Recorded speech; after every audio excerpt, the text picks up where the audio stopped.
Hello everyone, welcome back to some more Lego building. How's it going everyone?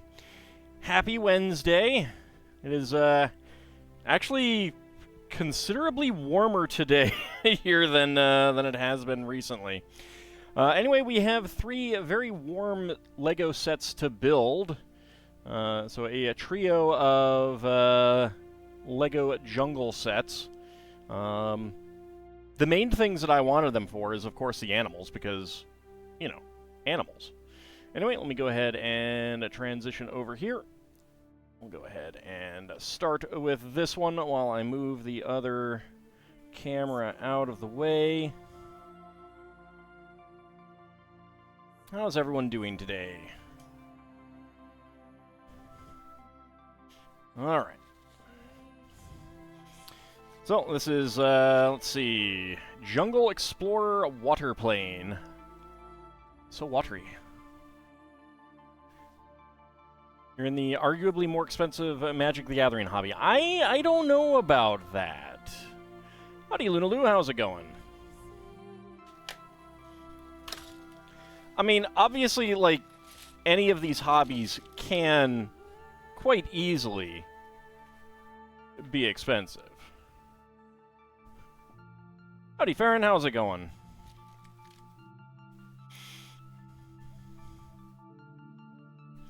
Put away the instruction booklet. Put away that instruction booklet.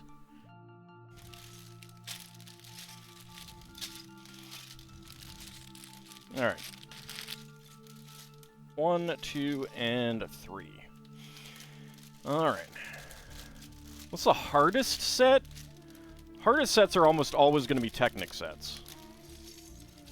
I have not actually built a Technic set in a while, so I don't know. I don't know which one I would say was the hardest. Just need to go feed the animals real quick. Well, don't feed them Lego. It's not good for them. It's good for their minds, not their bodies. Remember that.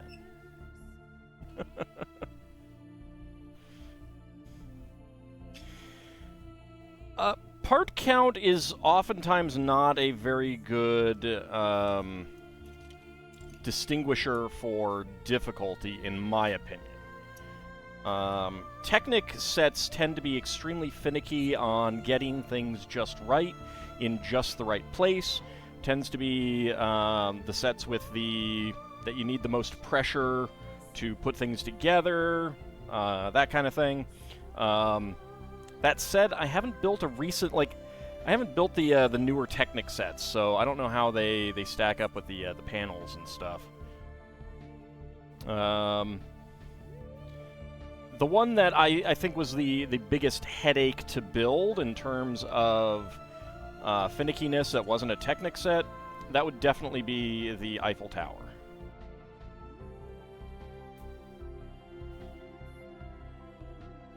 But I haven't built the Millennium Falcon or the AT-AT, so I don't know if those would be more difficult, per se.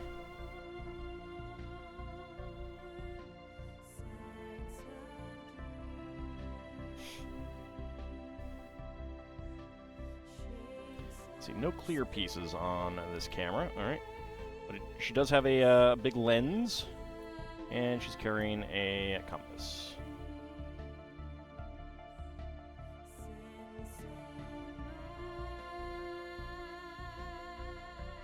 I mean, it uses some really interesting building techniques, I will say that.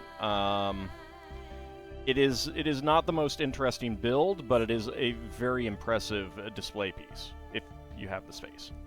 Anyway, baby crocodile. Also, gnat in my face.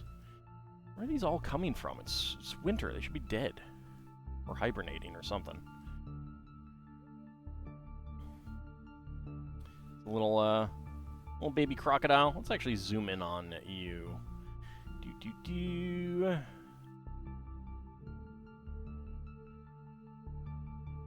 Hold on a second. Gotta move my thing over here. There we go. Alright.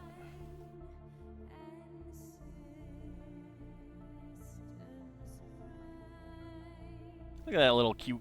Look at that little cutie.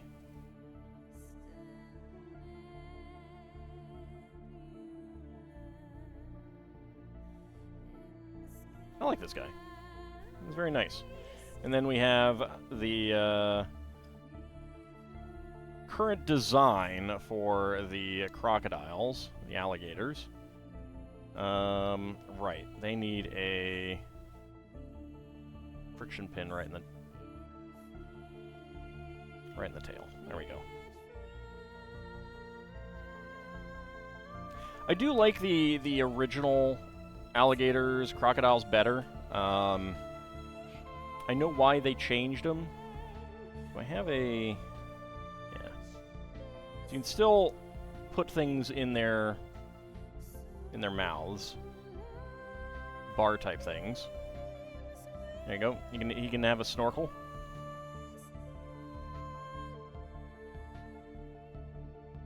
Now there is more space in the mouth with this one, but of course the classic guys use the same mouth structure as the dragon. Same top headpiece as well. All right, let's go ahead and zoom back out. There we go. Howdy, little bunny. How's it going? Yes, I am from the USA.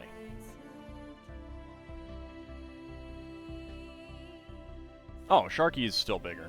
I mean, like, it depends on which shark you mean, but... Big Sharky? There we go. Look at that. He can almost get the whole thing into his mouth. Howdy, Cloud Warthog. How's it going?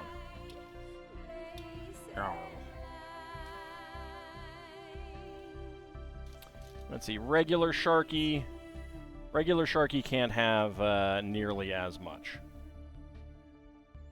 A little bit of a bigger meal for regular Sharky. But regular Sharky might be able to... yeah, regular Sharky can eat about half of the baby crocodile. What can Big Sharky do? Should be able to eat the whole thing. Oh, yeah. Mmm. Nom, nom, nom, nom, nom. Almost as good as breakfast soup.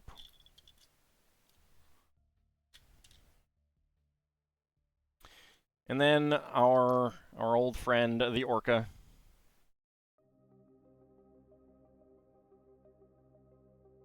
Can get most of a baby crocodile and he's not going to be able to get too much of the adult. Nope. There we go.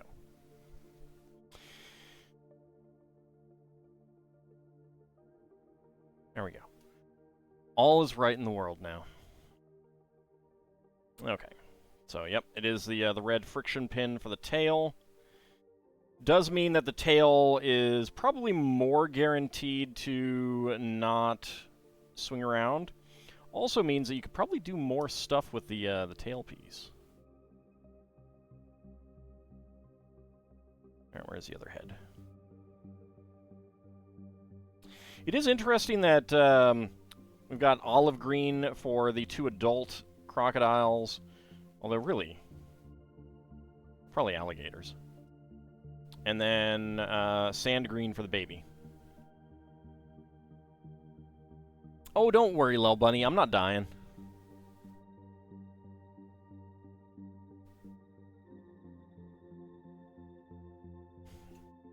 Alright, get a little bit of water here.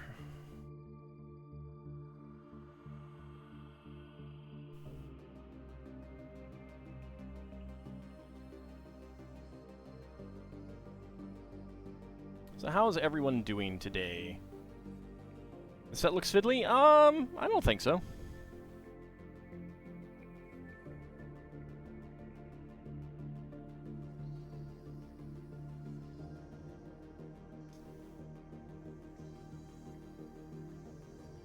I'm doing just fine, Ice Oven. I mean, you could try Lil Bunny, but I'm pretty big. You'd have to dig a pretty large hole for me. Being a dragon and all.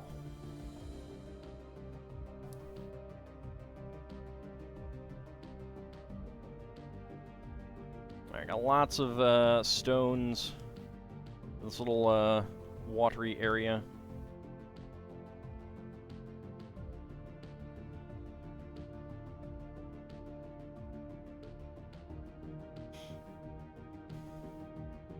Some side studs.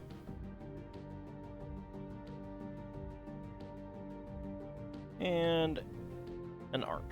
Always nice to get more arches anytime you want to do some castles.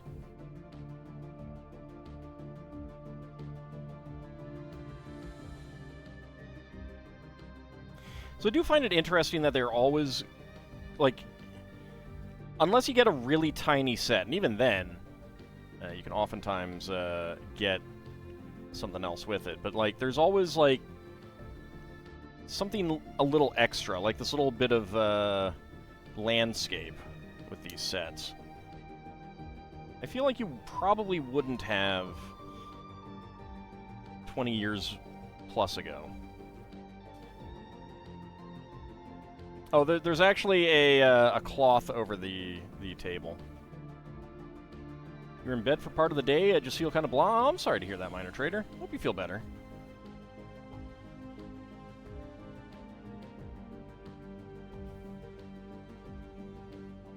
No, I haven't done either of those.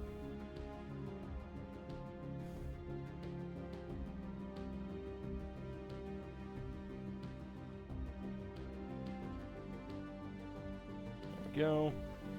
I mean, one of the downsides of big sets is that they do tend to be a little bit repetitive and stuff like that in the build because of just the nature of what you're building.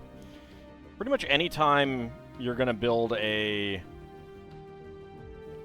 realistic model, there's going to be some repetitiveness to it, because there just can't be, really. You hate Wednesdays? That's unfortunate. I mean, at least Wednesday means that the week is over half done. By the time Wednesday evening comes around, at least. It's past 12 a.m. Well, don't stay up too late for and have problems at work or something. Dark green leaf. I think I got a bunch of these from Pick-a-Brick.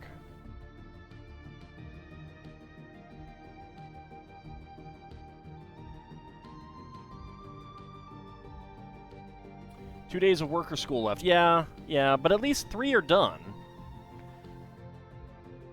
That's actually kind of why, like, if I were to work a 4-day week, I would want Wednesday off. I would want to work Monday, Tuesday, have Wednesday off, then Thursday and Friday. Like, that would be my day off if I had the choice. Because there isn't really a big difference in like, you know, working 3 days versus 2. Like, having 3 days off versus 2 kind of thing. But having that extra day off during the week, where you can, especially during the actual week, where you could go out and do errands, get things done, it could be nice. It's going to get down to minus 15 degrees. It's a little chilly. Also, yum yum yum yum. Yum yum yum yum, nerds. These froggies always kind of remind me of the candy nerds. There we go. Completely inside his mouth. Feeling a little froggy in my throat. Oh, that's why.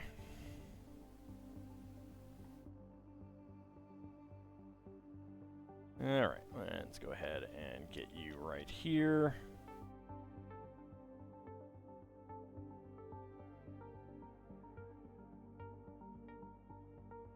Okay, actually, where are they?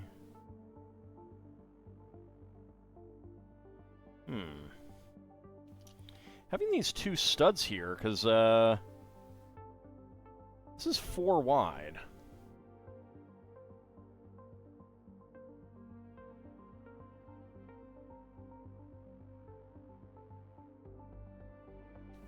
Yeah, that is weird. There's really no way to get him on the studs.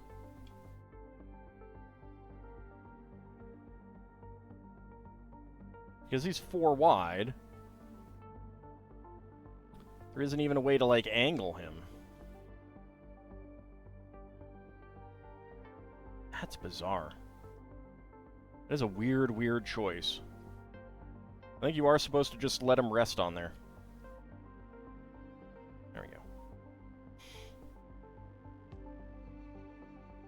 Alright, well, a lot of spare parts here. So 1x1 cylinder tiles in gray and gold with a compass print.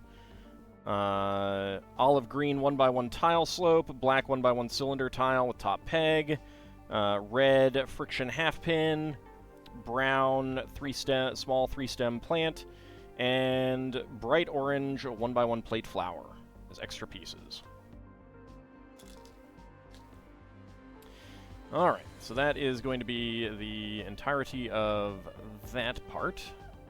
So next up, bag number 2. Oh, actually, I need to zoom out slightly. There we go. Alright. Bag number 2.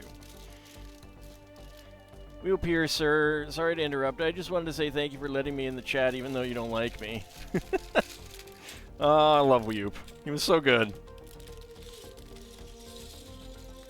Especially the random comments during combat. It's like, Whoop, this is not the time. This is really, really not the time. I wish the clue book had kept the Dweenal crew member throughout the entire game. I think that would have been better. Could have had so many good comments. I wish the Ganunk crew member would say things other than just when you are nice to people. How dare you be nice to people? This is unacceptable to me.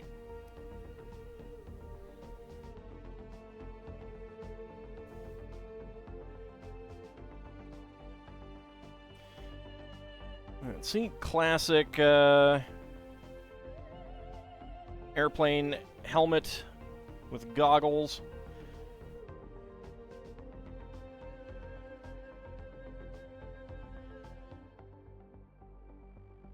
Yeah, way too far beyond what that game is capable of, unfortunately.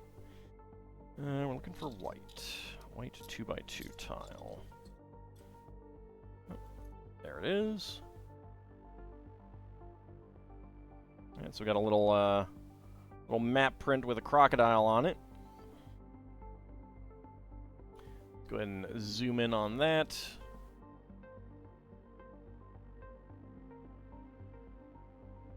There we go.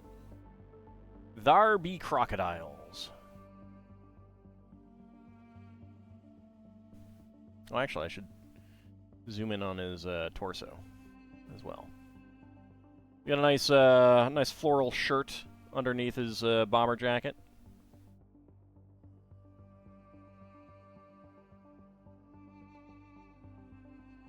There we go.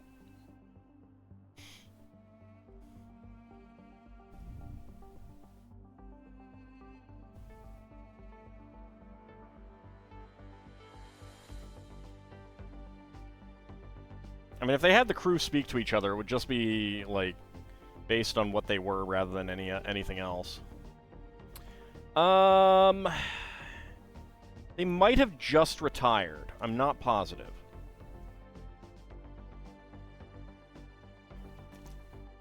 But I think they're still around. No, they should be, because I think they came out middle of last year. So yeah, they definitely should be current. Like, completely current.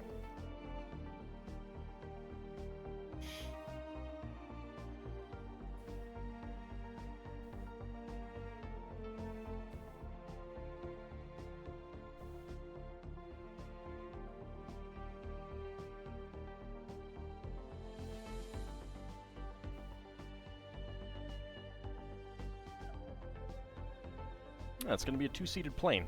That's cool. Where is the toolbox piece? Looking for dark gray. There it is.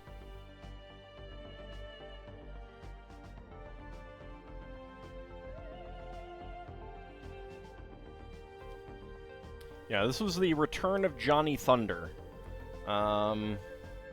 He's not in this set. Not actually sure if he's in the big set. He is in the Jungle Explorer truck, though.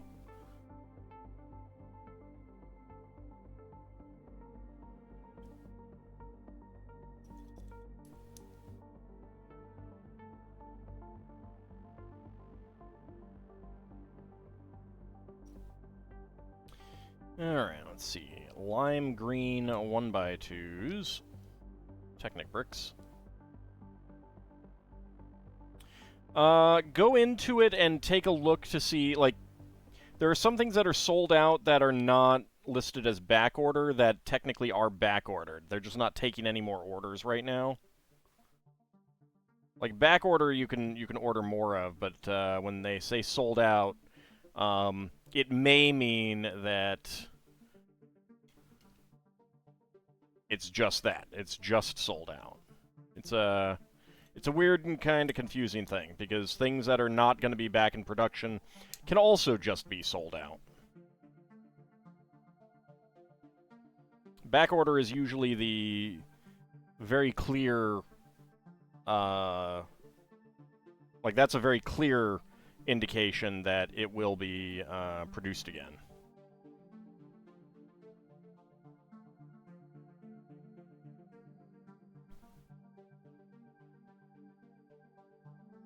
It is? Okay.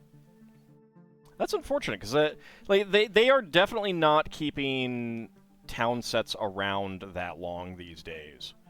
I know I've talked about it before, but LEGO used to be on basically a 3-year cycle where a set would be out for 3 years, and now they are doing a lot where sets can be out of production after 6 months. And I think that hits town the most. And I'm not really sure why. The off-road truck is still available. The Jungle Explorer truck? That's interesting. I wonder if that might be because it has new animals in it, whereas the crocodiles are not new.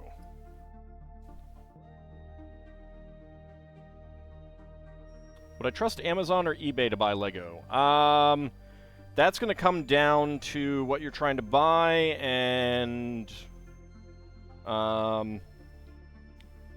what the descriptions of the sets are. I would definitely, if it's an out of production set, I would trust eBay more. I do not like the third-party sellers on Amazon. It is too hard to tell them. You wish sets for Magic the Gathering were out longer? Well, I get why they are not.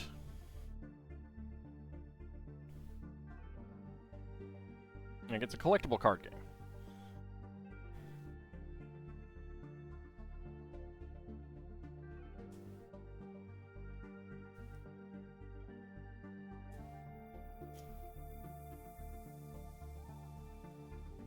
Yeah, that's about how long the LEGO minifigs are out for.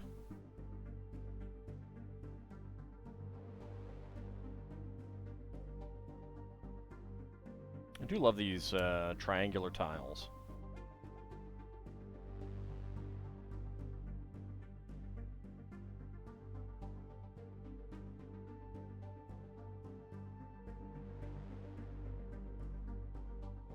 I didn't really respond. I mean, I saw it. And didn't really have anything to add to it.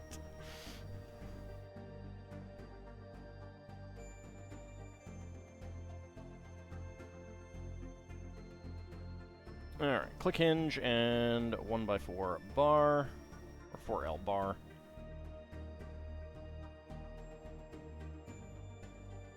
There we go.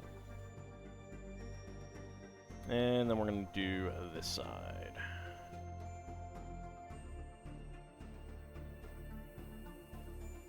Honestly, we just do that.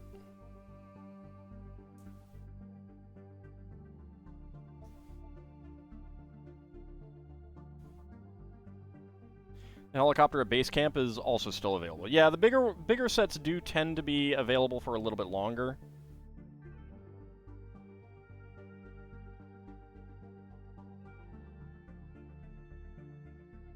I really do not understand their strategy with these things, but then again, I don't work for them, so I don't need to. I would like to, but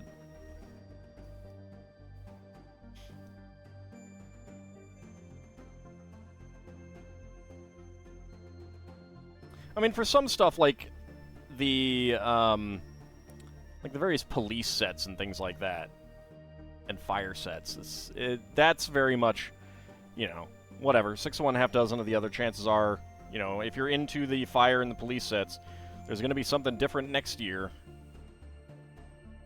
If you didn't get... Oop. I do not want that to go quite that far in.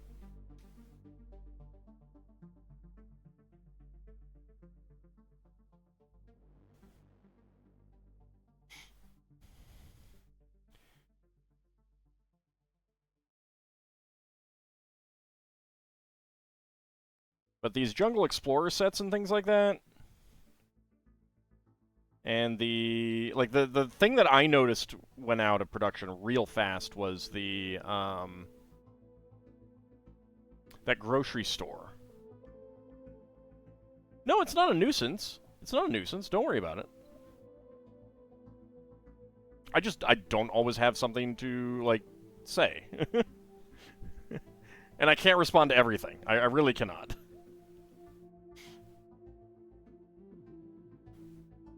But a big part of chat is just saying what you guys are thinking and talking to each other as well as me, so...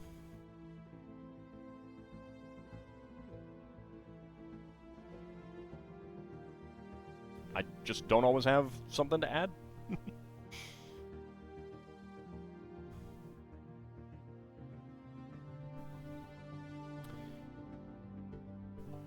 Alright. Now, these are new angled, curved elements. I don't know if there's anything that matches the front of this. It's not quite as high as the a lot of the other curves, so it's a little bit interesting. A little bit weird. There we go. You have things to say, but you're busy with an MMO dungeon run. Ah. Terrible, Lord Canis, terrible. Paying attention to something other than me?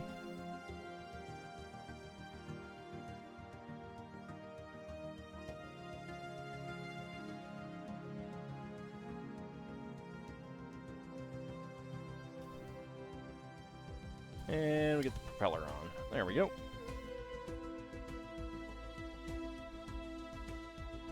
Alright, so that is going to be the end of that. Yes. Okay, so spare parts, 1x1 cylinder tiles in trans red and trans green, 1x1 cylinder plate with bar in black, and dark gray aviator goggles.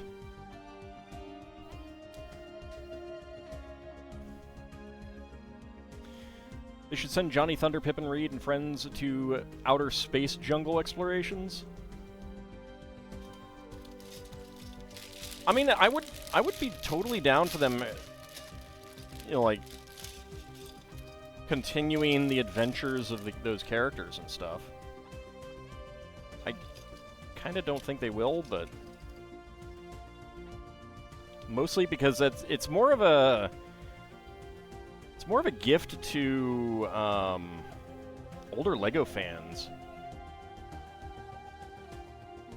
Most current LEGO fans are really not going to know who they are, and I don't think Johnny Thunder is actually advertised. I think he just, to like a kid today, I think Johnny Thunder in these sets is just some guy who looks like Indiana Jones.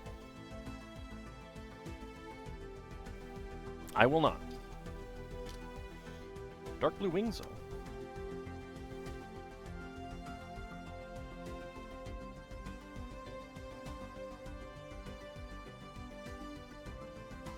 And then the roof.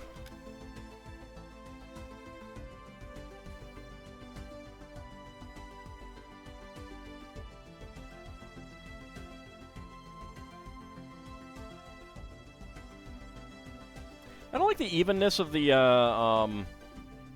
cockpit windows. Like, I think I would have liked a steeper angle on one back here. Like, this is fine, but I think a steeper angle would have worked there. Why what, little bunny?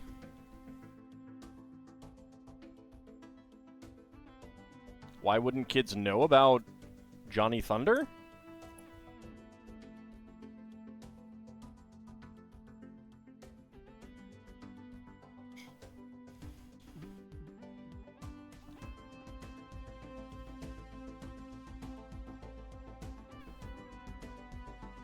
Oops.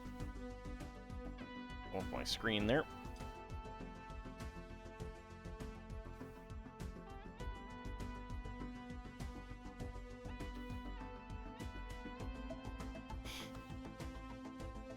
Okay, I've got some black wedge plates.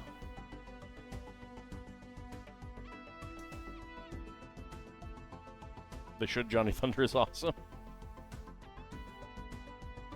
Oh, why won't I tell LEGO to make a theme that you want?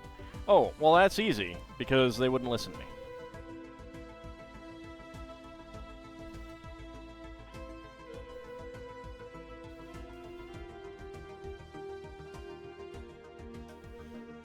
And if they were going to listen to me about anything, then I would tell them to make a Lego Castle.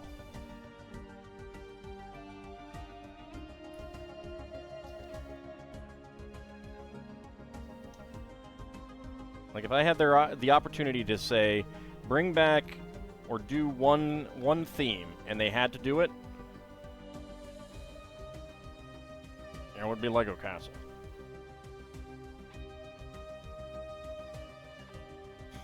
Alright. There is our seaplane. Does have a nice little bit of a rock to it.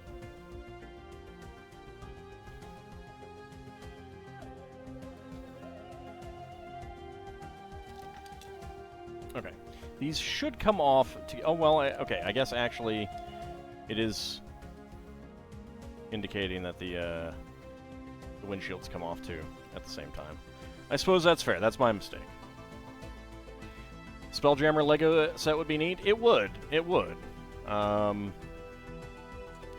don't think that the Spelljammer D&D set sold well enough for that to be a thing.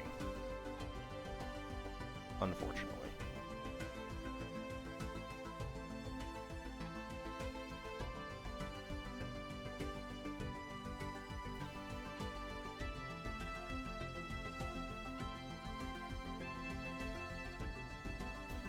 Yeah, but they actually put his name on stuff and things like that.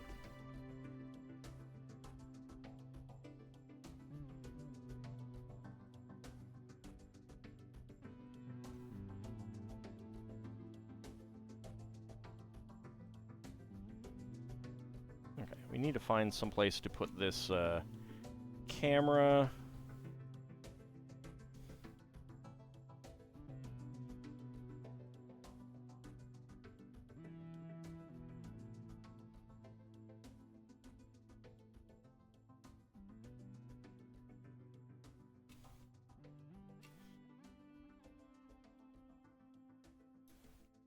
Come on, camera.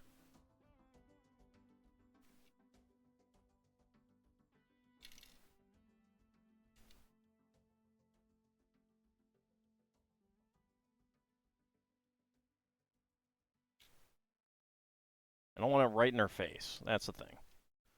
Okay, what about if I take you out? Let's get the wrench in there.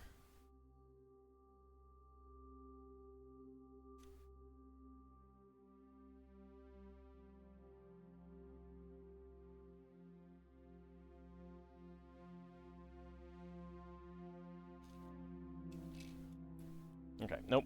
These are not playing nice. Get you back there.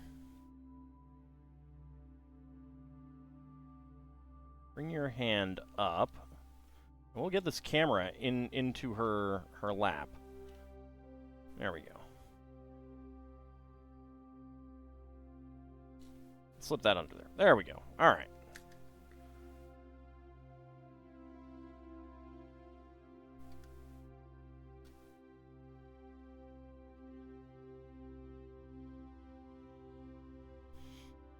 Okay, he can't really see right now, so I need to reposition him a little bit more. There we go.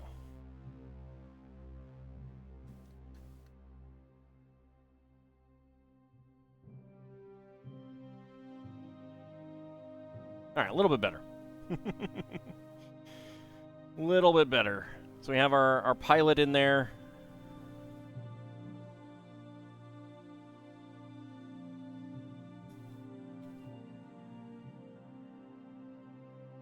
There we go.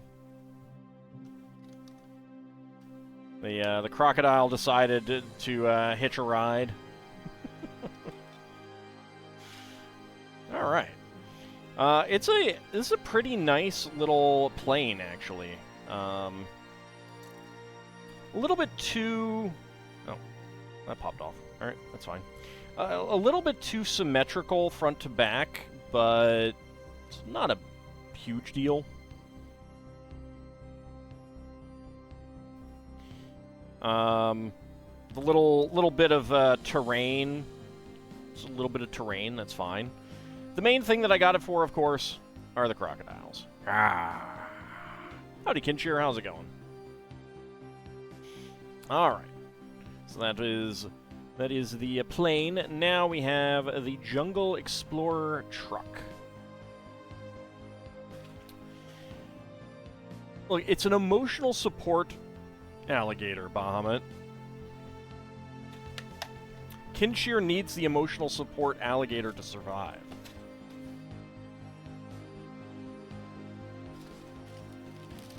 I saw him say that. Don't go looking, you don't have to. Trust me.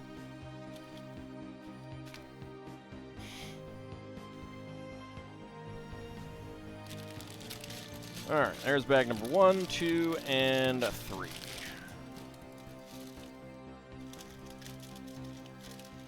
You want an emotional support thylacine? Alright, so bag number 1. Zoom out a little bit.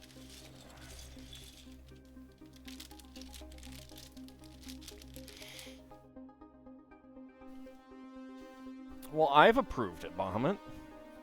Working on a Vampire the Masquerade Chronicle still.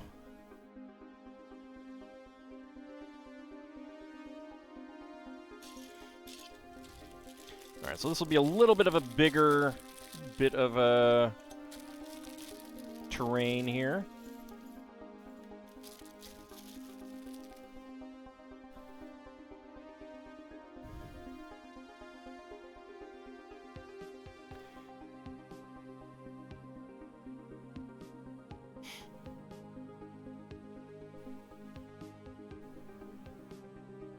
Okay, and we have bonus kitty. Look at the kitty. I believe it uses the same body mold as the lion, just with the tiger head. Look at that. Look at that head. Let's zoom in on that head. Kitty face.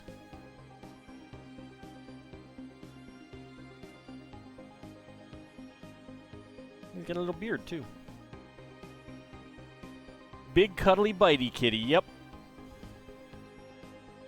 Siegfried and Roy learned that.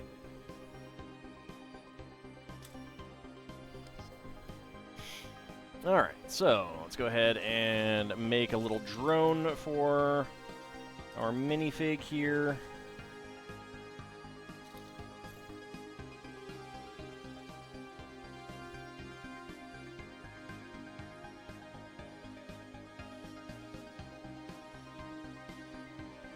No reason but the kitty looks adorable. I mean, he is adorable. I mean, look at him. He's adorable. He's a big old kitty.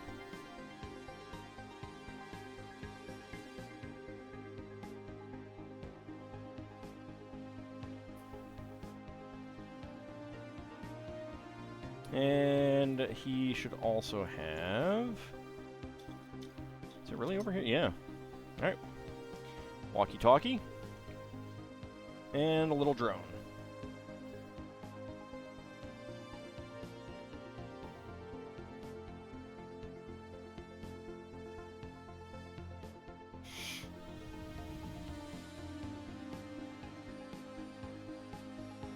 Can't make a cat person out of tiger? I mean... kinda can. See? Or, you know, hey, I heard you guys have some catnip. Can you give me some catnip? Just a little bit. Look, I just need my fix, man. I got the shakes.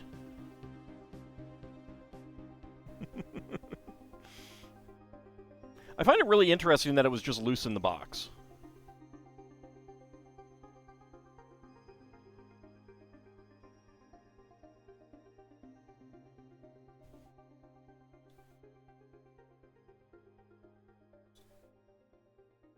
It's not little kitty big city, it's big kitty big city.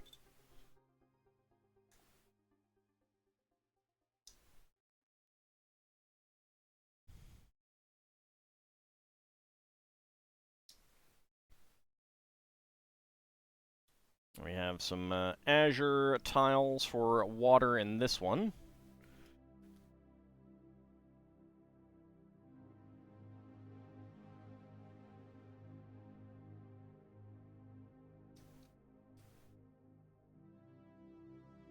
Howdy, Roveljacks. Indeed, indeed.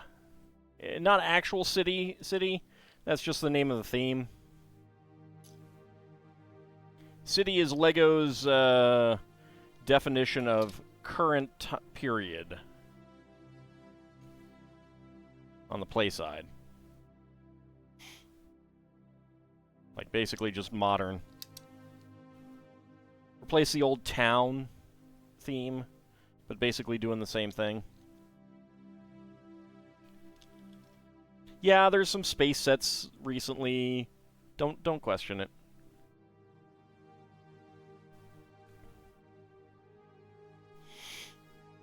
Heard Friends is more pedestrian than City? Well, Friends is Friends.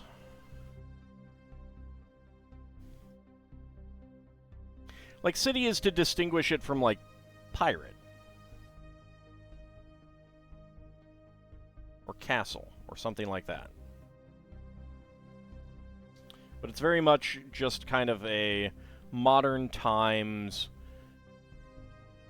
type thing. Alright, we're not actually using the blue there for water. That's just spacer. Interesting. I mean, the Friends line, like, if you have LEGO City sets and you want more stuff that fits with them, the Friends line is great for that. Vehicles, not so much, but all of the buildings, yeah, they're good for that. Hold on a second.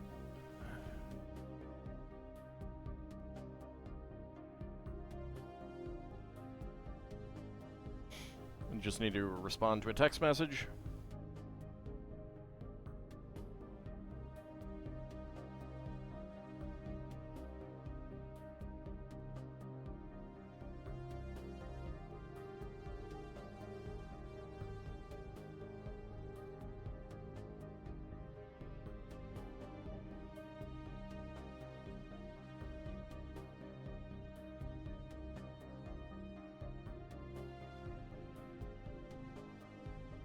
Okay. Sorry about that. Heard Elves is as fantasy as Castle. Well, Elves isn't around anymore, but it was kind of like the fantasy Friends version of Castle.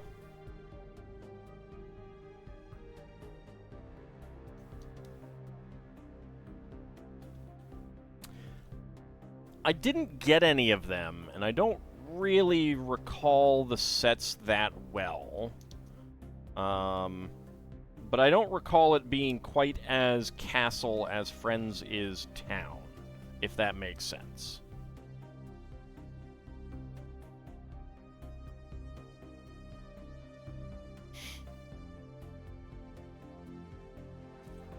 I personally would rather have elf minifigs anyway.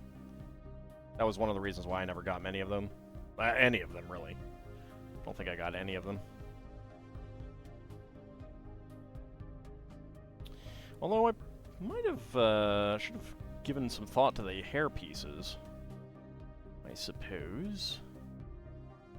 But oh well, it's too late now. Although they might bring them back. That's always possible. Oh yeah, no, Friends is widely praised by LEGO fans who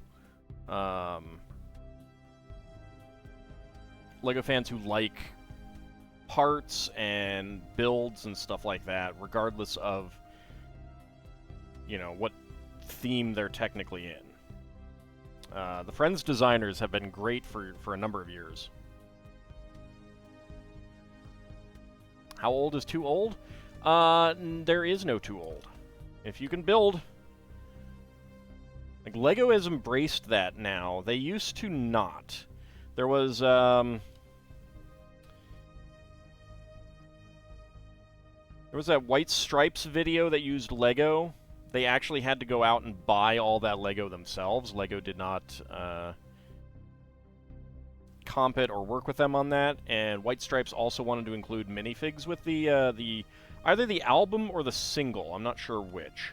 And LEGO was like, nah, LEGO's a kid's toy. And they would definitely not act like that today. You realize that adult LEGO fans have bigger wallets than kids. Yes, that is a big part of it. Adult fans are still a margin of purchasing. It's just that, like, in terms of dollar amounts, most LEGO is still bought for kids. But they definitely realized that, yeah, they can do big stuff for adults, for sure. Thought 99 was the limit? Not a rogue AI? Not anymore. Not anymore. They did that for a couple years, and then they realized, what's the point of through 99? And just did plus. So things are like 9 plus, 4 plus. Like, they were still, they had that when they were still doing some things that were like 6 to 12. Like I said, is for 6 to 12-year-olds. Now they just say 6 plus. Because if there's a 14-year-old who wants that, why should they be kind of like discouraging that? Not just from like a business standpoint. I mean, from a business standpoint, that's kind of silly. But from a just kind of like a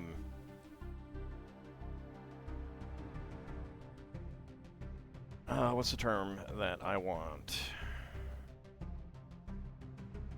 But like just from the point of view of what is acceptable, what should be seen as acceptable, what's the point of saying, no, you're too old for this set, kind of thing, you know?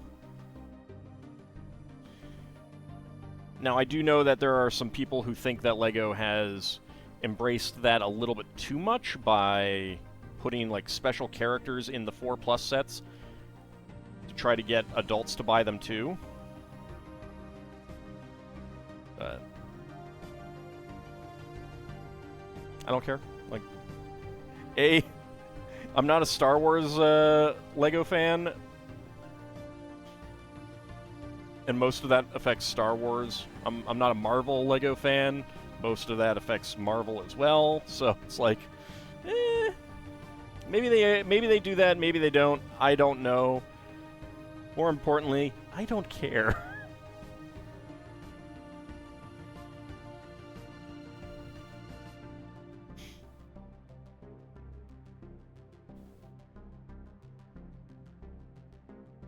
But yeah, they like the through 99 went away when they got rid of just the idea of having a cap on the age list anyway, so they have no cap anymore.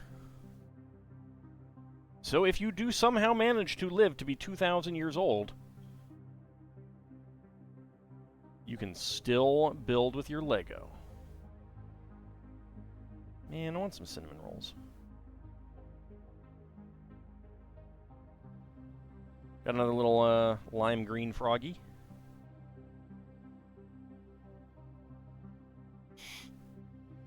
One of the more common complaints you've heard of LEGO is that they are focusing a bit too much on licensed themes at the expense of original themes. Yeah, but again, like...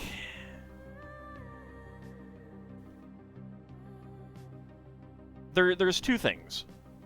One, so like, many people probably realize that LEGO has gotten the One Piece license now, which probably is a death knell for the chances of a LEGO pirate theme coming out anytime soon. But from my point of view, I don't think there was much likelihood of that anyway, so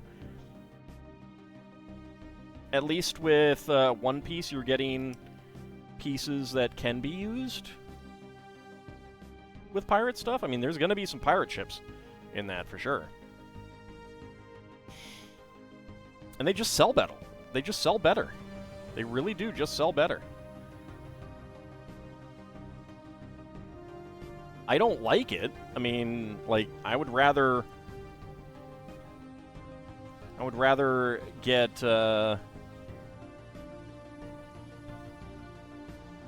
Lego Castle than Harry Potter. Harry Potter doesn't directly compete, but it is some competition in that regard. I would rather have a generic Harry Potter theme out of Lego than Harry Potter, even. But the question is more along the lines of how likely would that be to exist? And oftentimes, I don't think it's very likely.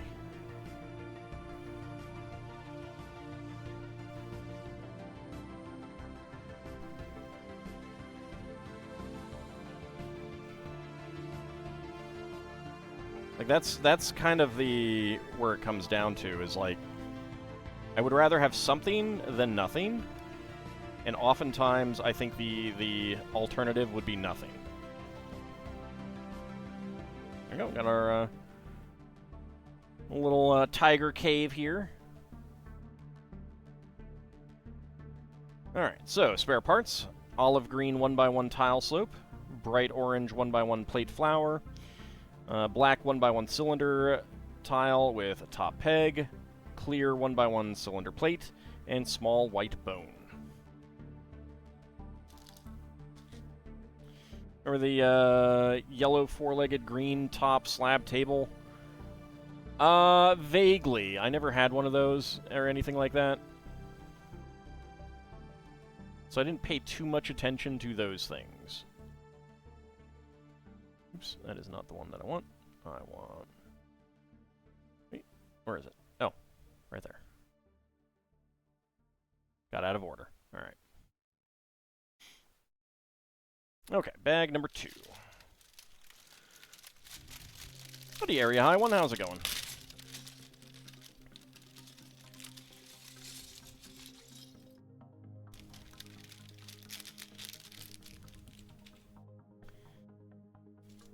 So yeah, like, if a theme was preventing a generic theme, like if a licensed theme was preventing a generic theme, then yeah, I would not be happy about that, but I'm oftentimes not convinced that that is actually something that is happening.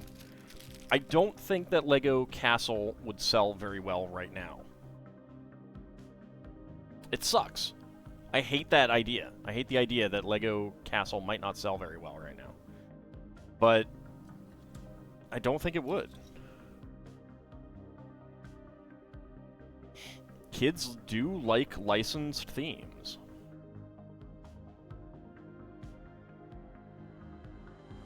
And if it gets more Lego sold and it gets more kids building with Lego, because kids are going to build other things too. Like, they're not going to just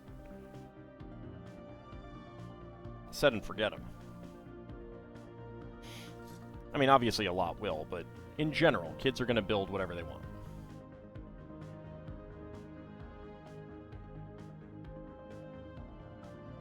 Like, they will understand that the idea behind Lego is that you can change it around and stuff like that.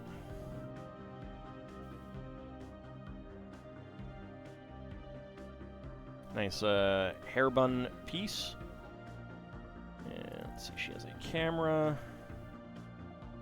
There it is.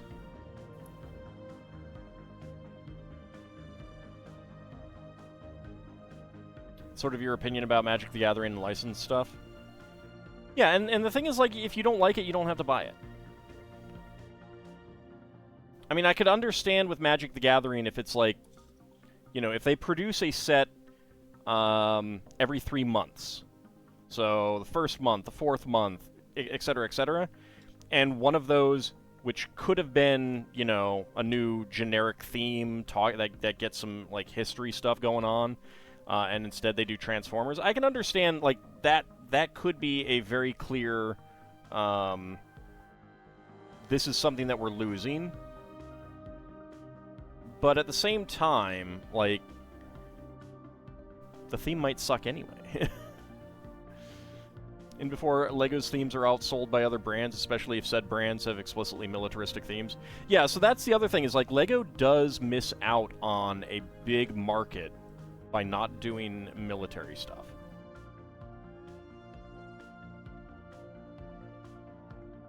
So there's another map there.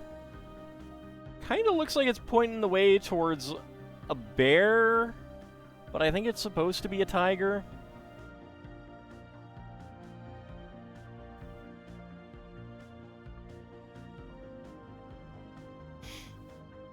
You built a small fleet of Lego spaceships of your own design, only about 4 or 5. You don't remember exactly what they looked like, but they were about 4 inches long. Yeah. I mean, I built Transformers out of Lego back when I was a kid.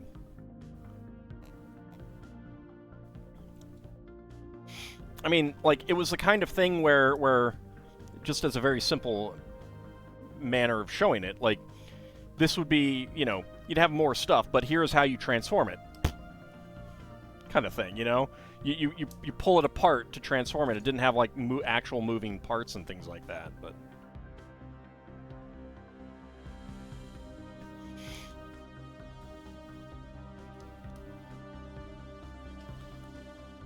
Like, a coworker of mine years ago said that his son came to him and showed him a robot that he made out of Lego, and he's telling me that it's just like a pile of, you know, like a stack of multicolored bricks. I don't see any robot in there. And my response to him was, yes, but your son does, and that's the important thing. You know, he's using his imagination, he's seeing something in it that you're not, and that's fine. Encourage him. And he was like, you know, after, you know, it was a bit more of a discussion than that, but, you know, he understood the point after that. Howdy, the man of help, how's it going? The parts former, accepted by Lego, reviled by everyone else.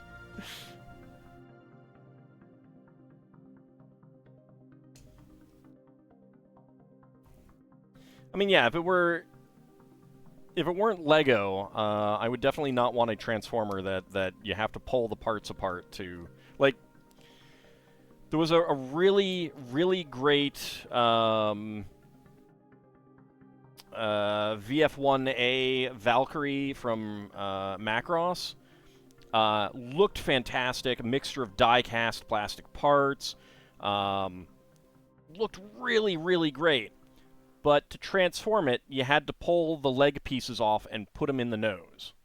Like, it did not have a smooth transformation because, shockingly, the animated version is impossible. And I was disappointed by that. I would have rather, like, the old model that was also used as a transformer. It had some swinging parts, like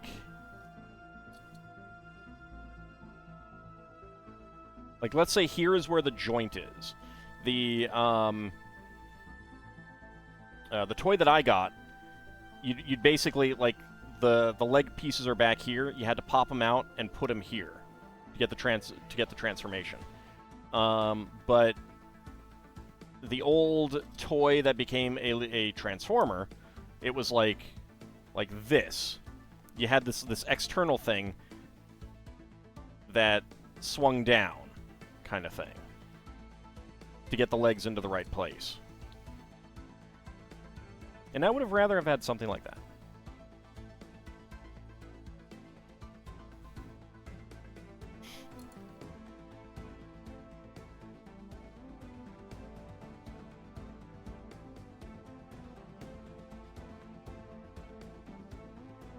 Oh yeah, I mean, I'm not even sure if they still make it, but back before they had a whole lot of like separate animal molds, I had a piece that's frequently used as a camera. Has 7 studs and a tube. It's like it's 2 plates thick. Has the 2 studs on top, 2 studs on the sides, on each side, 1 stud there, and then a tube section here. Commonly used as a camera. I use those as dogs. Because, you know, it was like... You have the tube part is the head, stud on the back is the tail, and then you have stud, stud, stud, stud for the legs. So it was a dog. Yes, that's a Lego banana. There is also a Lego banana peel.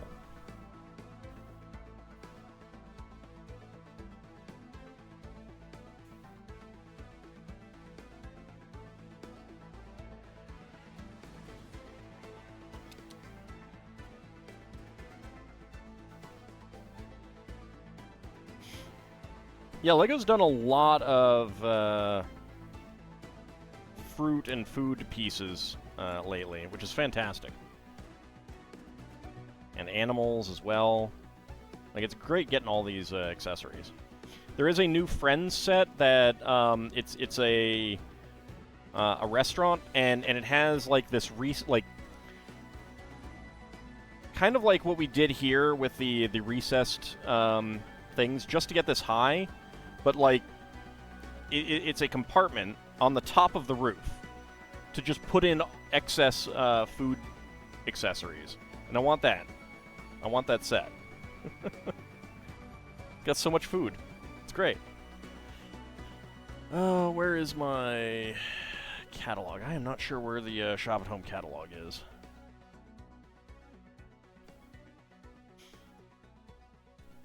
I'll try to find it maybe for Friday's stream. Oh, and of course, like, they're using these for horns and eyebrows and petals and things like that in different colors. It's great.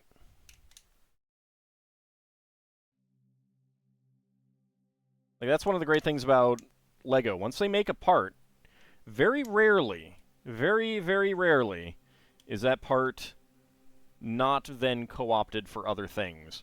Like the hot dog.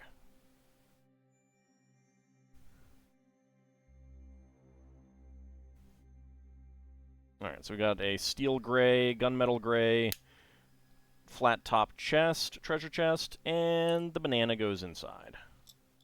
Here we go.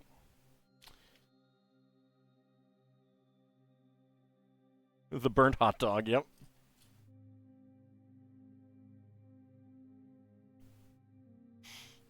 Lego and post-war Lionel, never letting a part go to waste.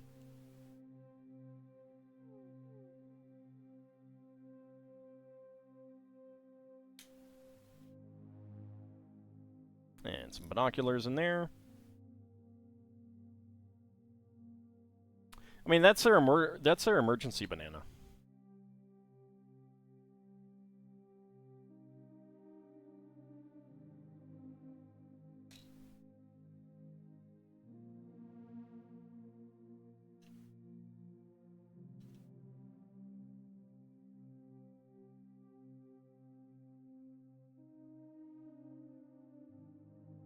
What do I think of Meccano sets? No real opinion. I've never had one. Never really interested me.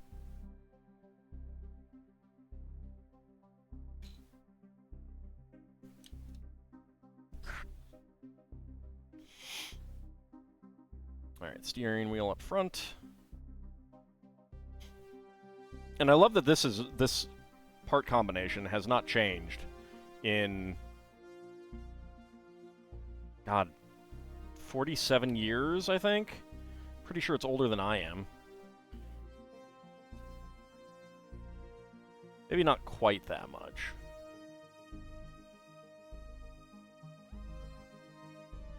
And yet, throughout all of that time, we have never gotten a non-black steering wheel, I don't think. The wheel itself. If it ain't broke, don't fix it. Yeah, no. Absolutely. It's just like some things have changed. Like even this tile, the grill tile, it's changed. It's undergone a change. The 1x2 plates with center studs have changed. There's plenty of parts that are just no longer made. But, you know, and of course, obviously there's no real reason to change a 1x4 plate. But, it is interesting that something like that has not changed at all.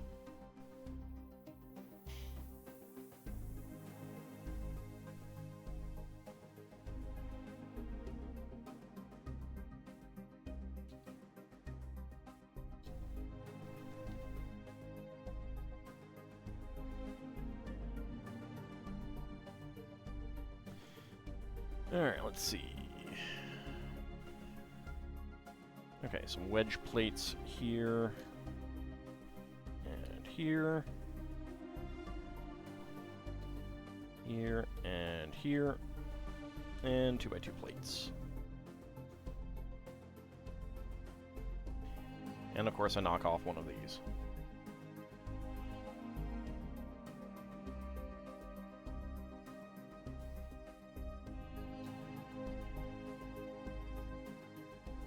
Orange, dark blue, and dark blue. I get some more red lights in the front. For some reason, even though this is the front. Don't question it.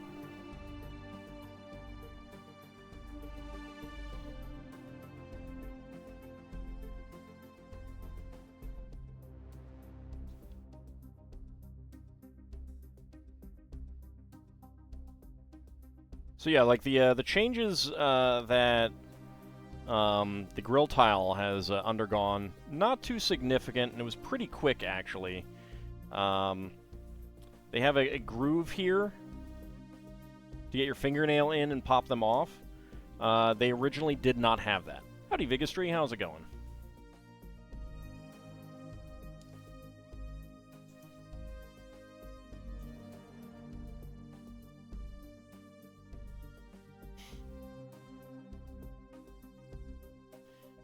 One by two plates with top clips.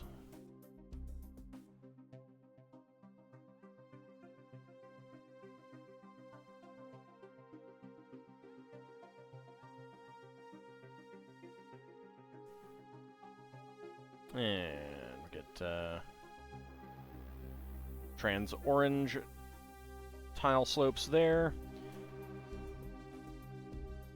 I'm doing pretty good. Watched a bad horror movie earlier today and just laughed my butt off at the end. From 1982. Pretty sure they were trying to do a thing like Friday the 13th. Howdy, Keith Ellery, how's it going? Oh, there's no fake hams around, sir. It's all real ham. Alright. Trans orange and clear 1x1 tile slopes. 1x1 cylinder tile with, alright, gray 1x1 cylinder tile. Trans red 1x1 cylinder plate. And azure 1x1 cylinder tile with top peg.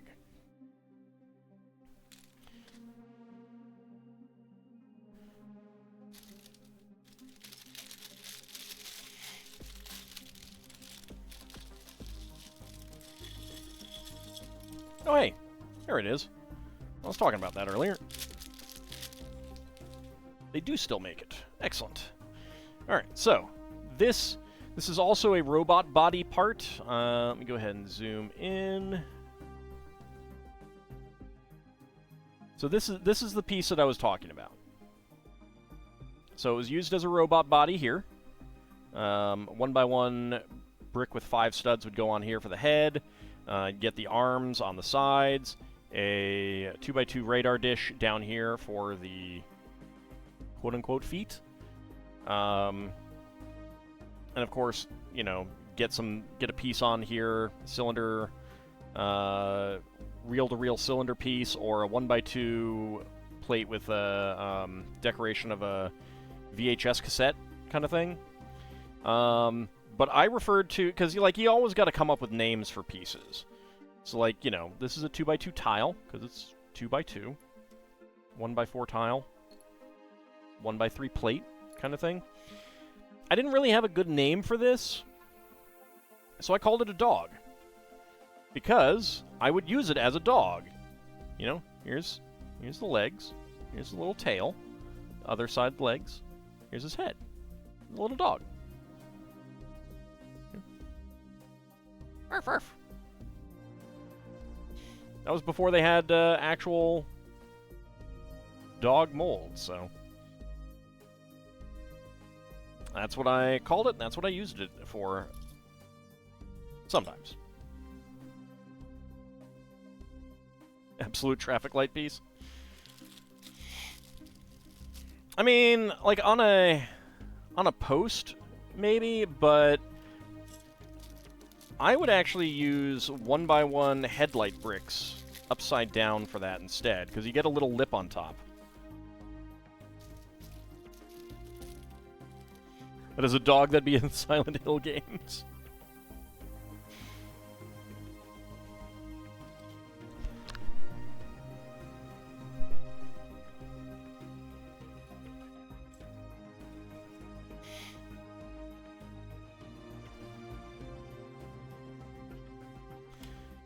You don't like off-brands?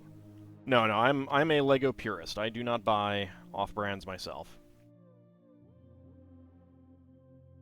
Is my music droning? I mean, shouldn't be anything wrong with the music. It's playing normally.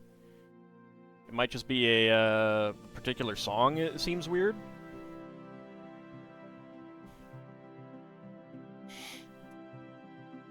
I think it's just about done.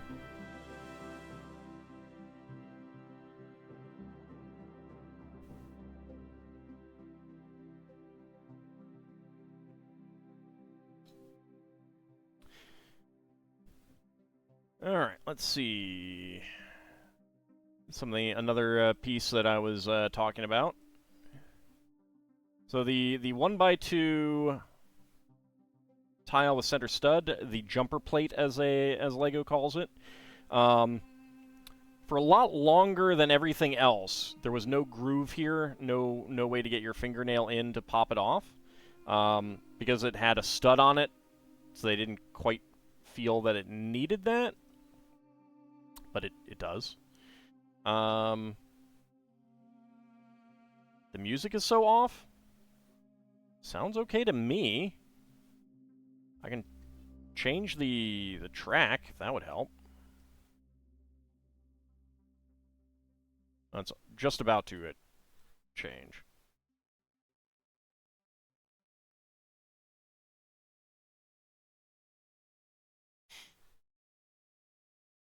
So they used to have a tube on the underside, like these, but they went to this little toothed manner, and the reason for that is that with this you can do that, so you can center it.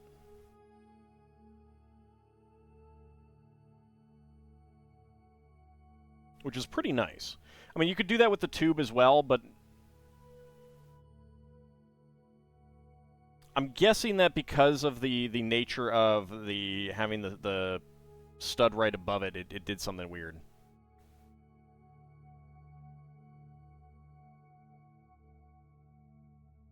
Yeah, the reason I'm playing the music that I'm playing is that I know it's not going to get content ID on YouTube. It is a Stellaris soundtrack. So I know that it's not going to get a content ID. Wait, there were stickers? Huh. There's a tiger on here.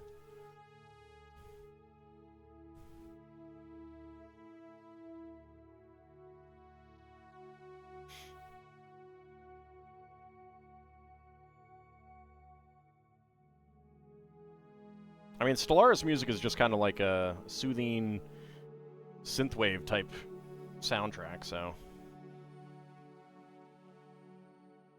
Yeah, Paradox is... Oh, I need to actually zoom out. Sorry about that. Yeah, Paradox is fine with people using their music.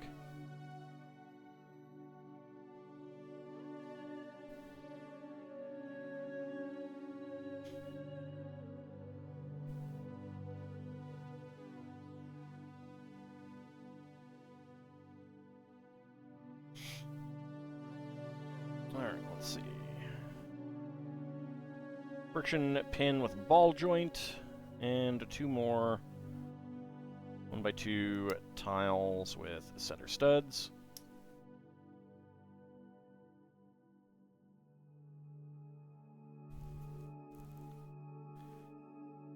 Yeah, and there's also a lot of copyright trolling on YouTube, and YouTube does absolutely nothing about it.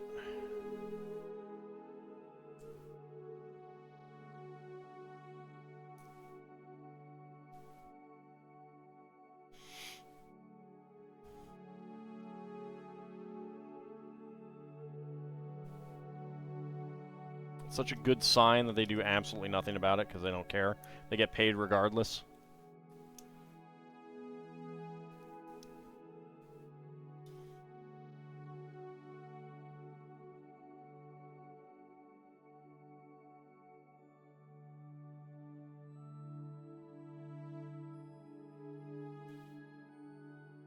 Like, it's one of the reasons why I don't play Dragon Quest music, because that doesn't get content ID either.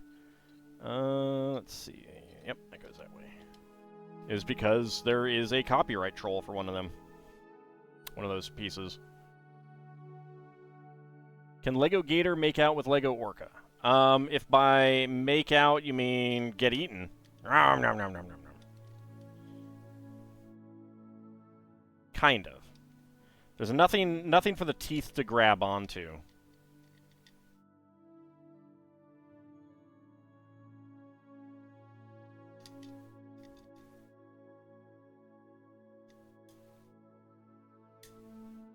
So it has some issues.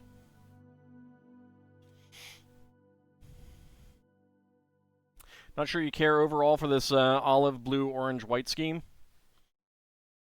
You forgot the black and the dark gray and the gray.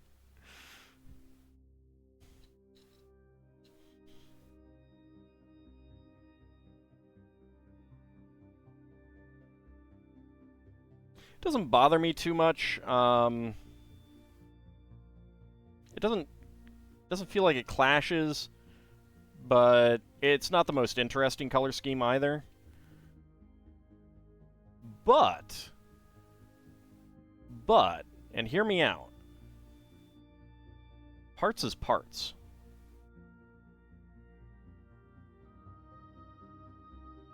And so, I do like it. For that.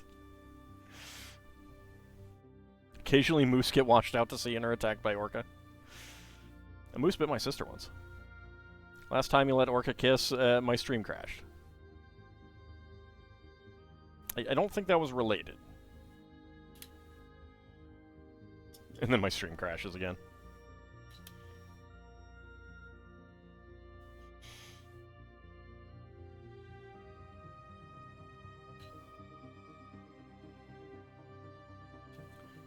So I'm all for getting more olive. I'm all for getting more dark blue. That is my second favorite Lego color, I think, after dark green. I am all for getting more orange.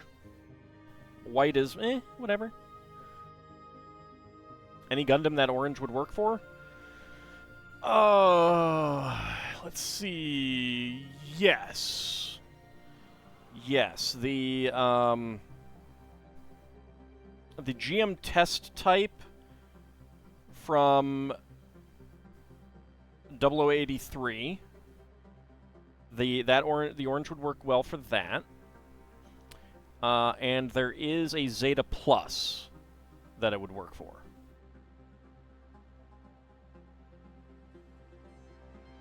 Are there any others?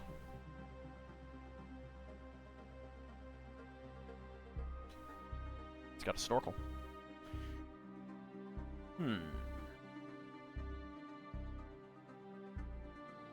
Not sure if there are any others that offhand that I can think of. It's not the right shade for the Methus. Too many Zetas?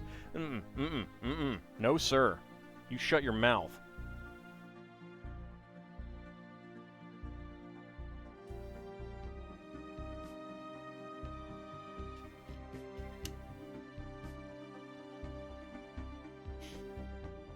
That's because Zeta is awesome, sir.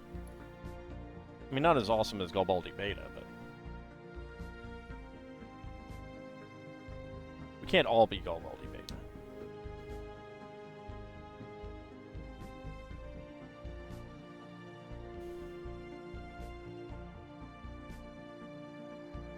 Alright, I think this is going to be a camera here.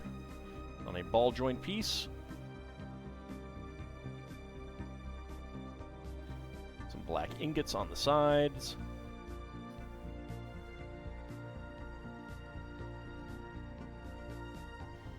It could all be Garibaldi Betas if Bandai had the cojones. Exactly. Exactly. They obviously don't.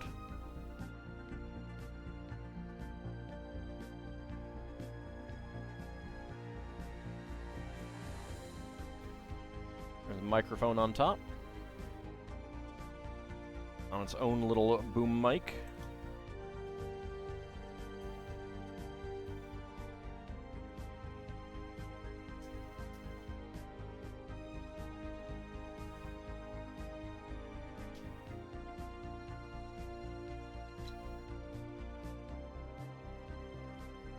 There we go. Camera up top. Going to that screen right there with the sticker, clearly. Got a med kit here. Just in case someone gets injured. Mauled by the tiger. I'm really sad that they still have not made a Garibaldi Beta.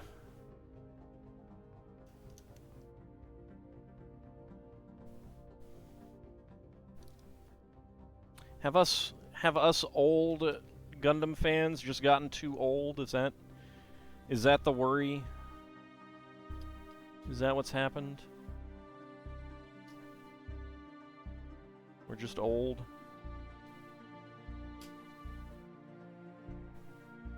That might be what happened.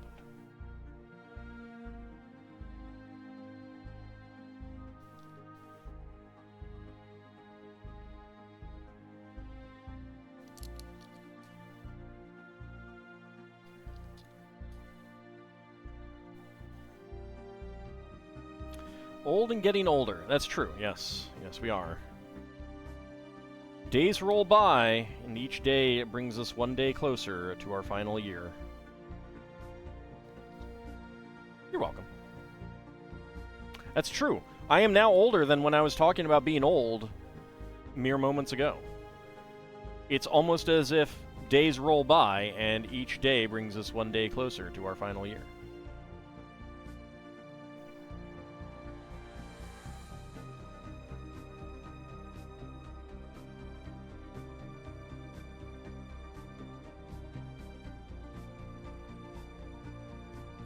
Spotlights on top that can be manipulated.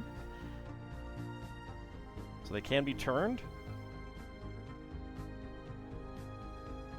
And then gratuitous grill on top.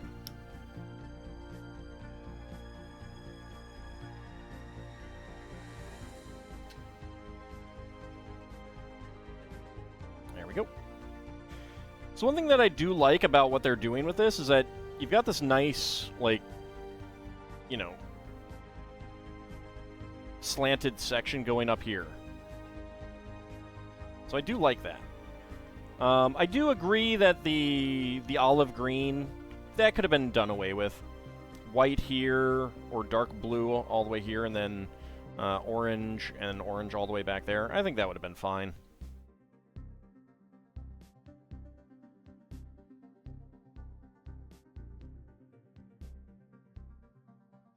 There's a perk in CK3 that tells you your final year? How does it know?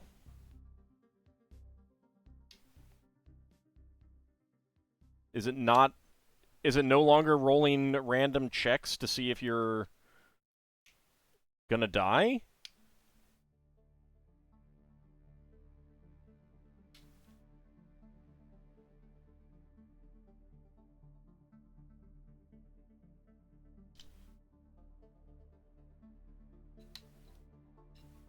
Like, if it's not random anymore, that's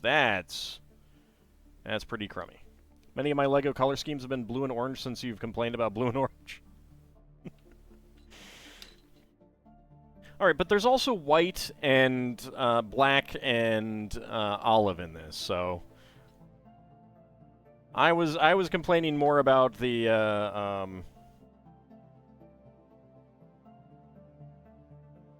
lighting thing.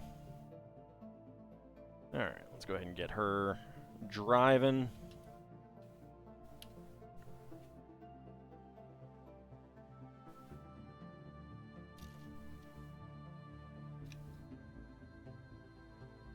Okay, camera can go in here. I think. Yes, it can.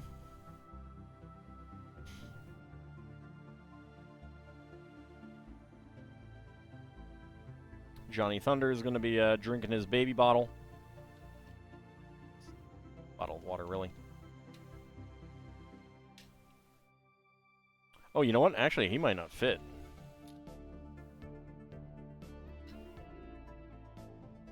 No, he does. All right, there we go.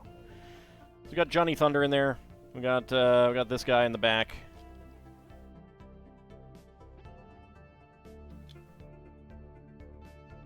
Camera boom arm. Center that a little bit better. Johnny Thunder seems more like a presenter than a cameraman. I think he's more like a guide. I think it's more guide. Alright.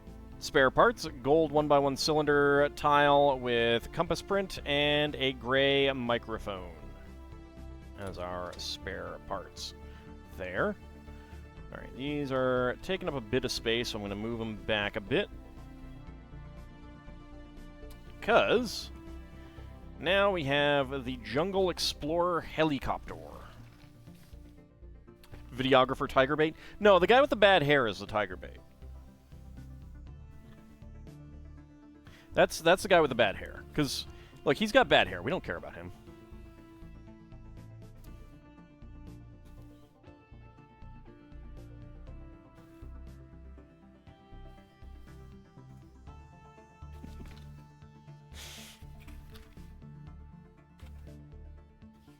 Alt calling it a boom reminds you of the weird looks people gave you when you called something a bung and its hole a bunghole. Yeah, I can understand that, but boom is actually the name of those arms. That's why it's called a boom mic, because it's on a boom.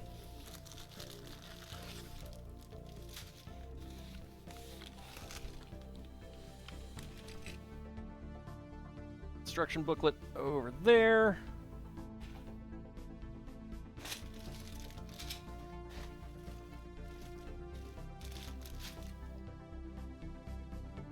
All right.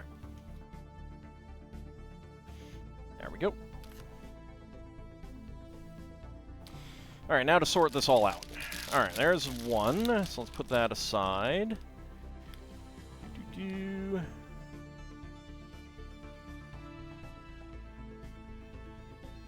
Okay.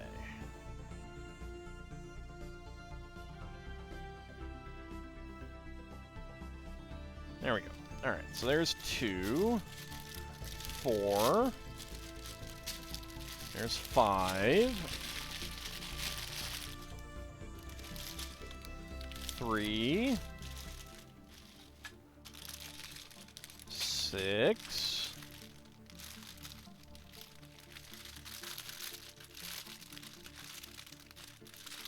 And 7.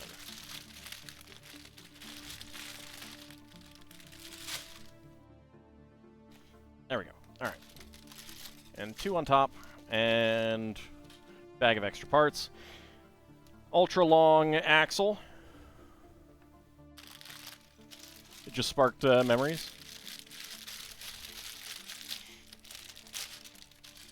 Yeah, I mean that's why bunghole came to mean something else, because it originally meant a thing for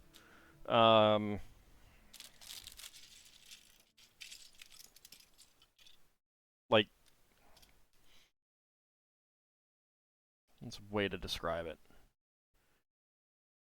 Like a peg to go into. There's a brick separator.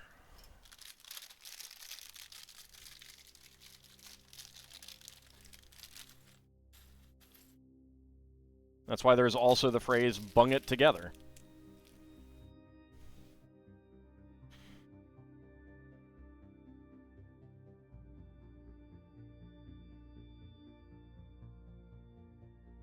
Alright, let's see. So we got our friendly neighborhood gorilla.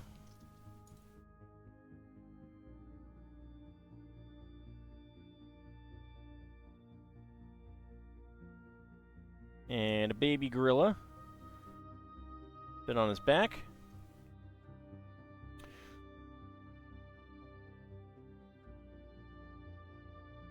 His back legs do not move, unfortunately, so you cannot actually get him to stand up. But his arms move, and he can hold something.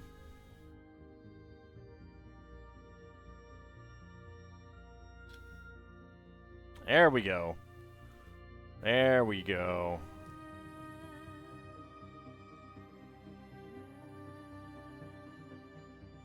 Yeah, see? He's offering you a banana. He's a friendly gorilla. Unless you get close to his little baby. Then he'll smash you. He does have a black back, yes. So he is not a silverback.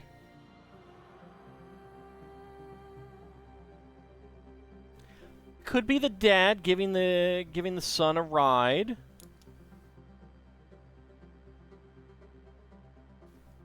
He could be a good dad.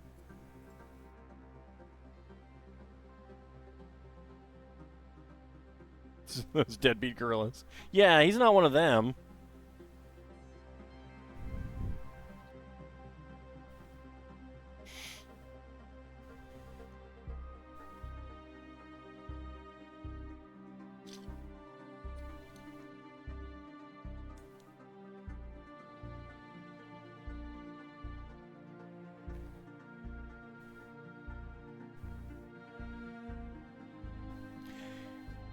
Speaking of deadbeat dads, I did see a thing about apparently one of Elon Musk's baby mamas, shall we say, because I don't think they've ever been married, but she has 3 kids by him, which is just, apparently said that he spent like 17 hours over Thanksgiving playing Diablo 4 with just meal breaks, and it's like, and she was so proud of him. He had so much he had such a good time, and it's like, oh my god.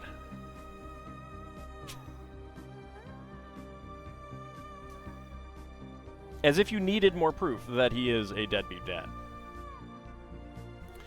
Saying that no one here has heard of the Avatar in his Daggerfall LP. Okay, Guardian, you can put down the shoddy dragon costume and give us back Ald. No one's heard of the Avatar in Tamriel, though. I don't know what you're talking. What is? Do you disagree with that? I mean, Lord British has sent her there for some reason, again, without her permission.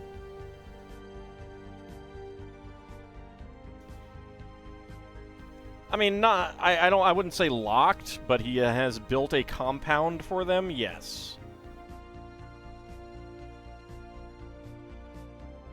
Haven't heard of the Avatar and Pagan either. That's true. That's true, but Lord British hasn't sent the Avatar there, so.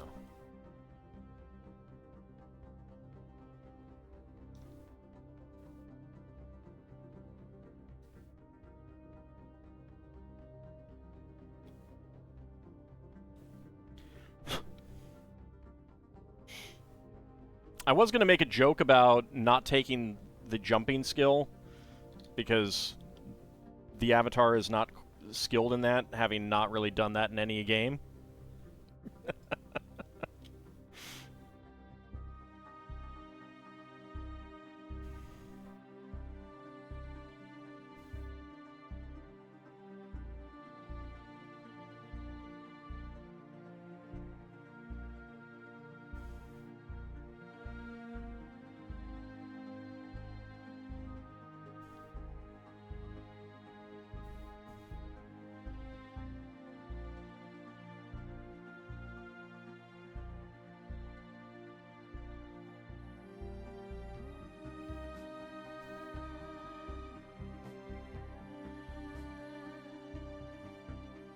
Alright, let's see. There is a lime green 1x1 plate there.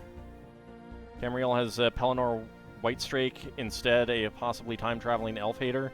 Bit different than the Avatar. Just, yeah, that's just a little bit different. It's a little bit different.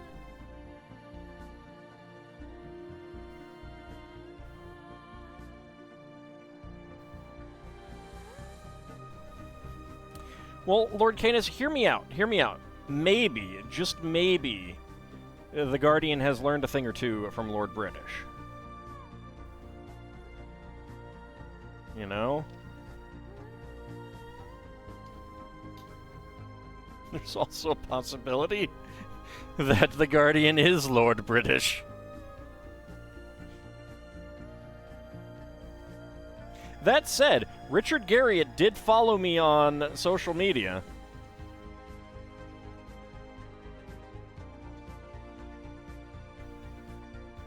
I mean, that was kind of a big deal in my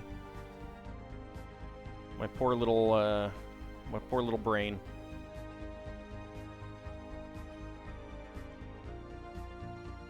Waiting for the Avatar to find another spaceship. Oh, it's gonna happen. It's gonna happen.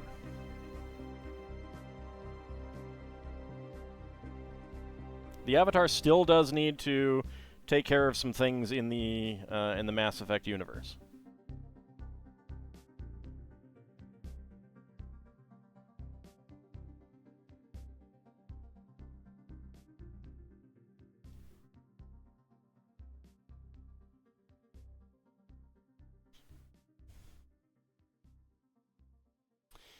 Alright, let's see. We got a dark green 1x1 plate with bar, cylinder plate with bar, cracked eggshell, and 2 dark pink 1x1 plate flowers.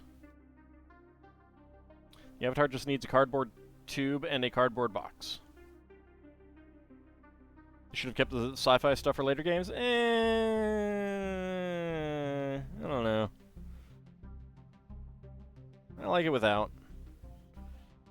I mean, there is the Kilrathi ship in Black Gate.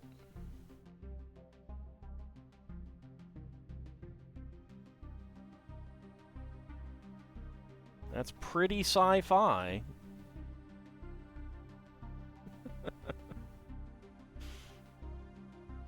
Even if it is just a static sprite.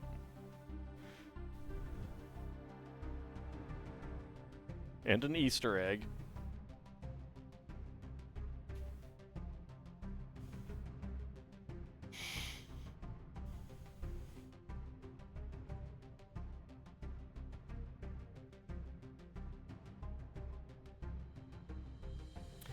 some carrot tops here for some reason.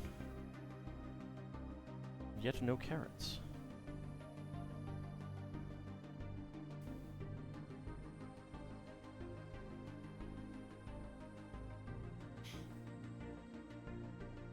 I mean, I found the Space Ace stuff kind of silly in Ultima 1.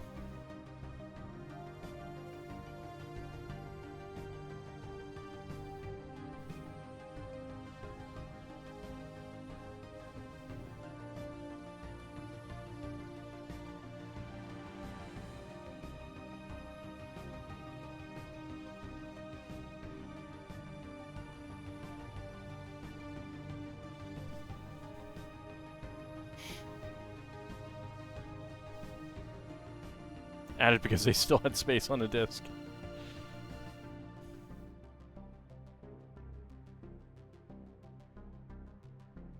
If the series was not going down the toilet at that point, the ending of Pagan was a great setup for some high-tier space adventures.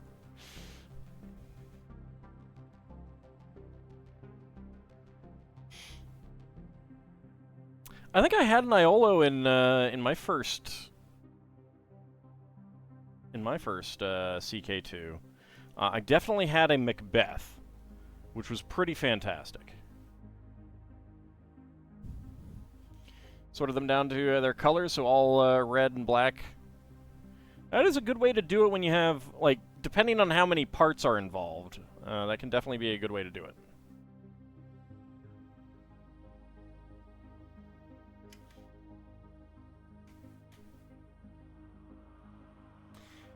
Mayor Macbeth was fantastic, though. You opened all of the bags. Okay, that is a lot.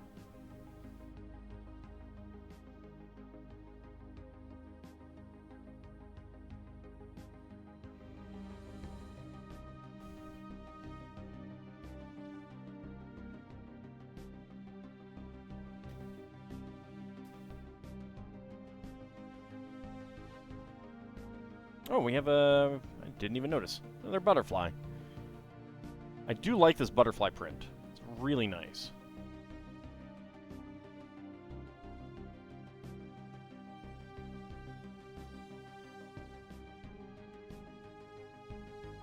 That goes on there, and then we have... I'm not sure... Like, these are the peach pieces in bright yellow, so I'm not sure what kind of fruit they're supposed to be. If they're a specific type of fruit. They might just be generic fruit.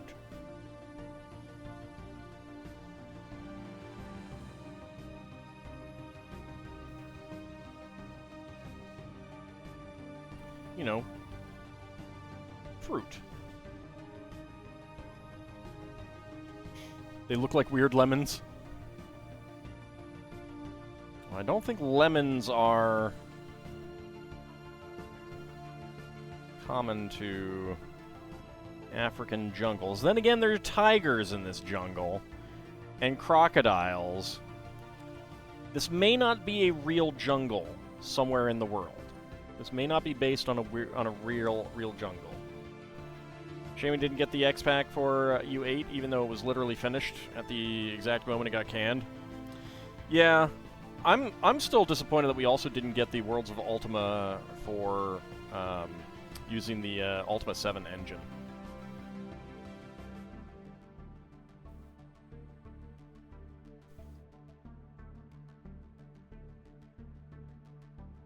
It wouldn't have involved the Avatar, though.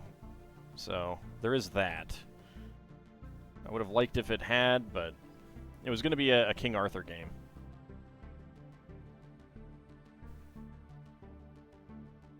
Still, I love that engine. I really do.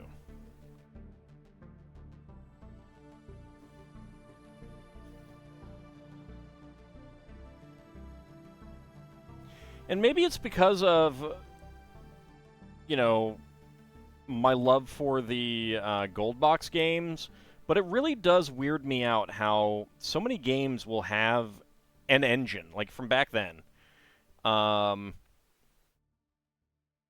They would have, you know, an engine, and they would not use this engine for other games.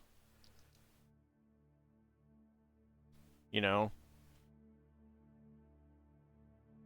We did get, you know, Ultima 6 had Savage Empire and Martian Dreams, which was awesome.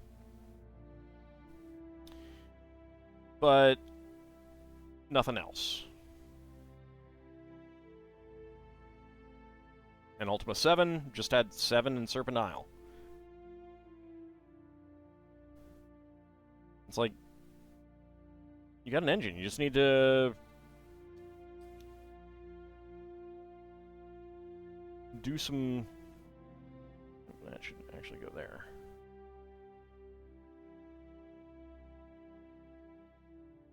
A lot less development than making the whole engine. We got a big spider. Big spider right there. That is going to click on over here. Okay. I have missed a location for one of these.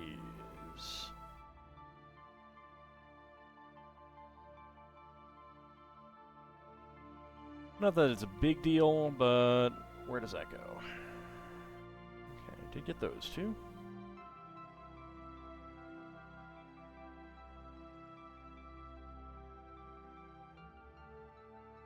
Oh, I think I see it. Yep. Right there. There we go.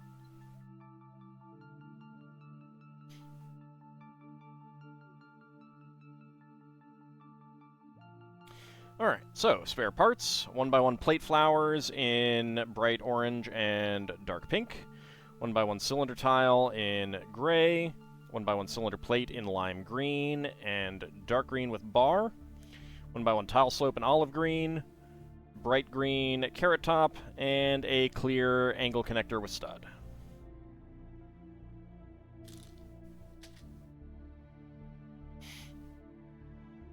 Alright, bag number 2.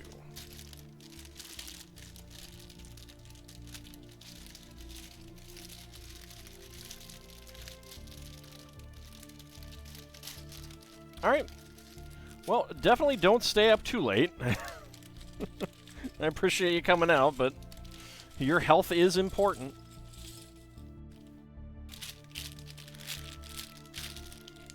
Wait, what am I saying? Everyone should stay up forever to watch me.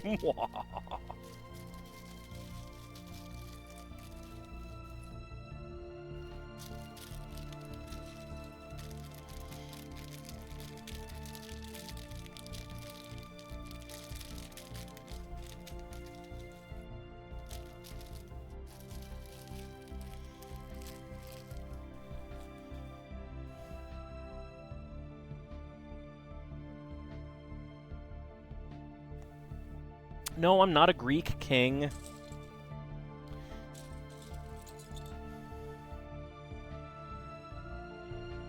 I'm just your friendly neighborhood dragon.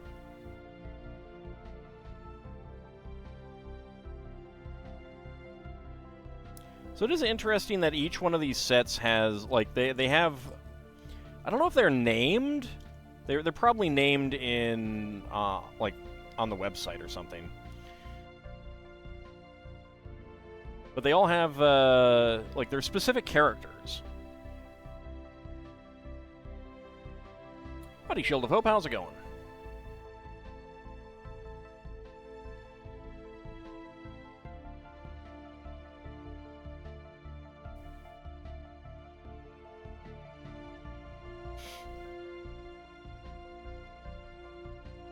I do wish that they had given names to them in the instructions, though.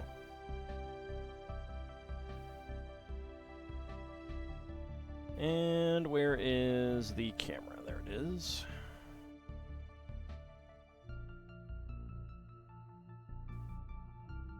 That is obviously the camera woman. And we get another gorilla.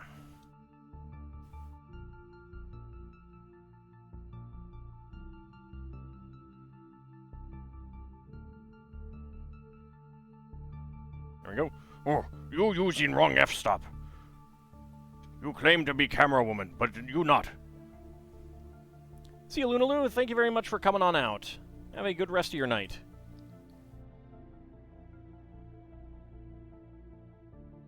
You think your council in CK2 likes you trying to shift the noble obligations for some reason? Yeah, they oftentimes don't. Don't like that. It's weird. It's very weird that they don't like that kind of thing. I mean, you obviously know how to run a country better than they do, so they should just, you know, shut up. Why do gorillas drop the coda? The coda? The coda.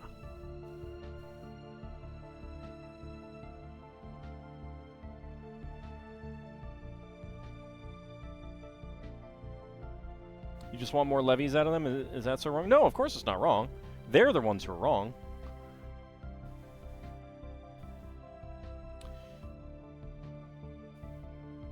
You know, if you ever find yourself asking, am I the one who's wrong? No. No, it is the kids who are wrong.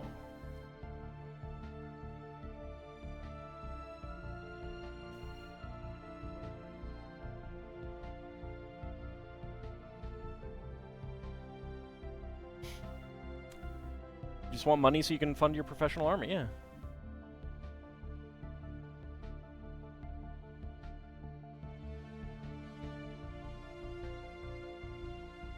Yeah, when you get things like Merchant Republic vassals and a bunch of cities,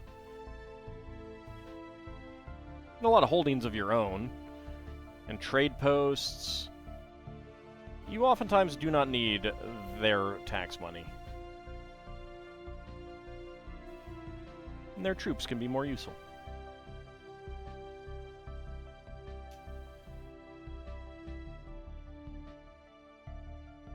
There you go, little stream there.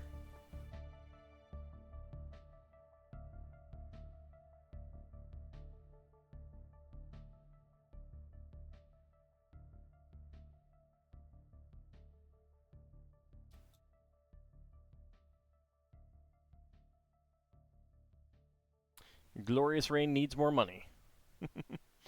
Love that they immediately go after the merchant vassal obligations. And then we have a magenta froggy. It's a different colored froggy, everyone. Yay!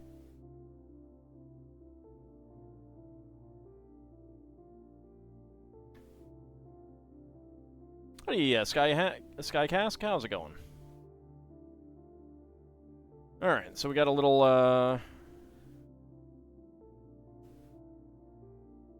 water surfing vehicle thingy. Water ski? Ski jet?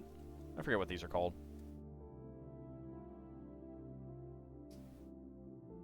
You have a couple too many brown frogs, you had to go and get a green frog. But the brown frogs are great for poop.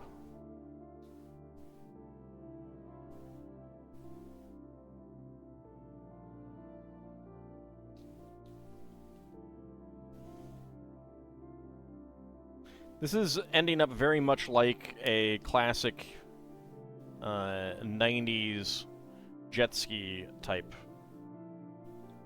model. Little Zodiac type boat. I don't know about a Zodiac. Aren't those the inflatable ones?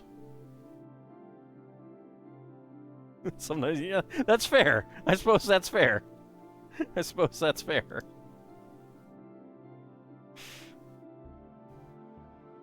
Fan boat, that might be it.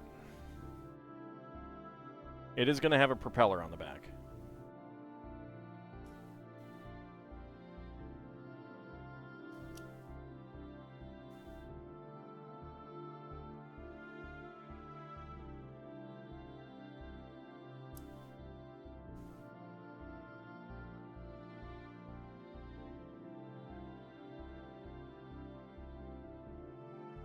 Alright, let's see. We get some gunmetal ingots. Yeah, that's what that color is.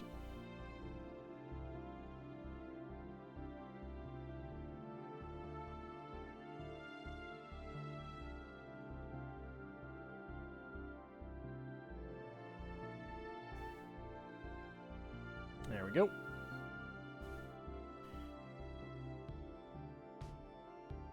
Dark gray 1x1s with vertical clips, horizontal clips. There we go.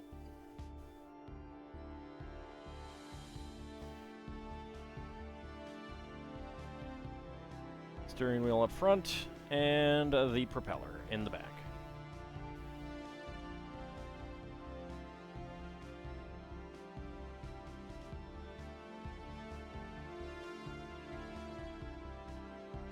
And a walkie-talkie on the side.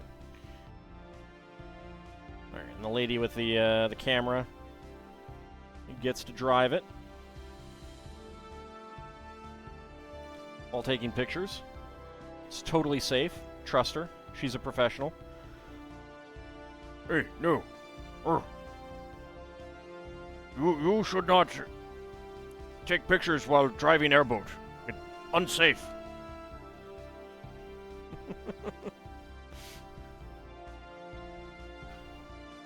You get yourself killed. What you doing?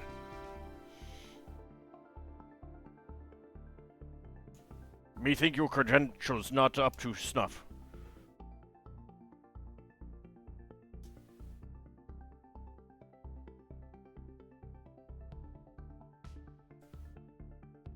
I mean, the gorilla knows his stuff. He does.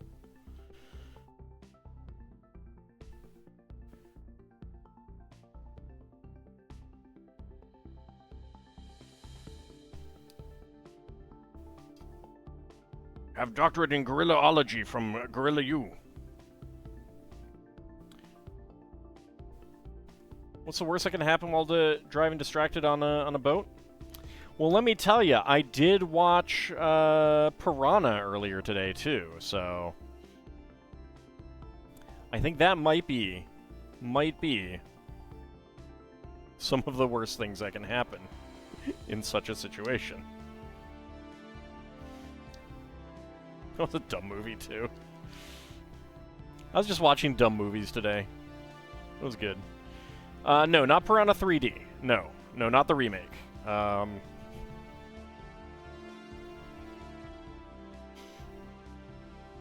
Yeah, the original from the 70s. We get a crate, and we get 2 already made fried eggs.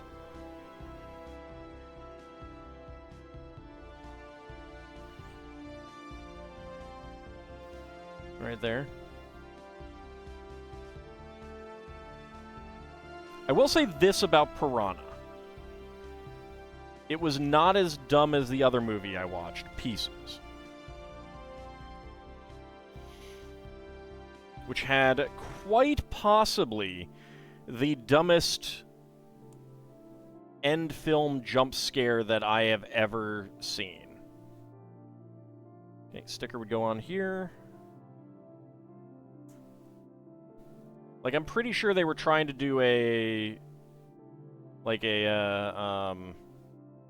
the 13th type thing. Ever watched Steve Smith Theater? I don't think I've even heard of it.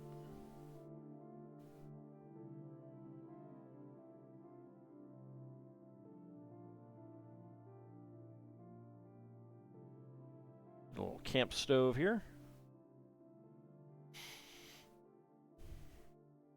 Get a sandwich.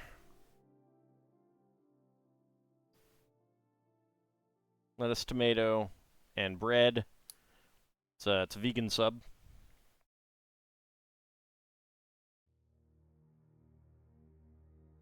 Oh, red green? I think I've watched some of that, but not much. There's an egg frying in there.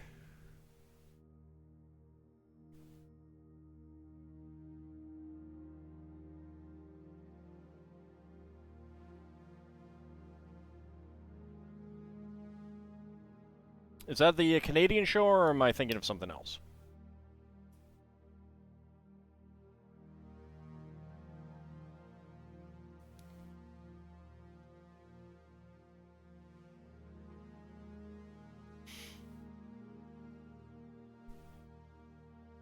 made some edits to old movies, like Hercules Unchained became Hercules Unchanged. Okay, I think I have watched some of it, but not very much.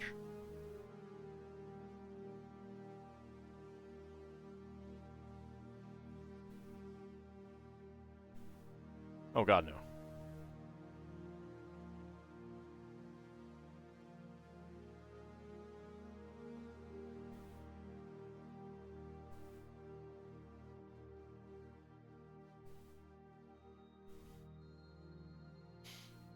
Okay, then get that there. That is not exactly a whole lot of cover in a jungle over your bed. It really isn't.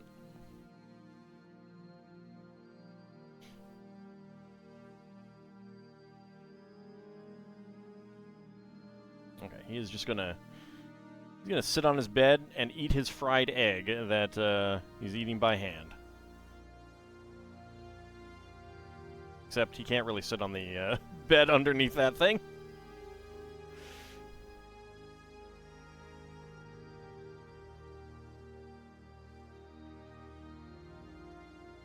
Look out, the gorilla's coming for the canteen. Actually, I would kind of like camp stuff. It's quite useful. Maybe able to fry egg. Alright, so spare parts. We got 1x1 cylinder plates in red and trans orange. 1x1 cylinder tiles in clear and white with fried egg print. White on black lever. A green 1x1 plate flower. Azure 1x1 cylinder tile with top peg. And a black 3L bar. Alright. There we go. We can put our... Oops. Bye, baby.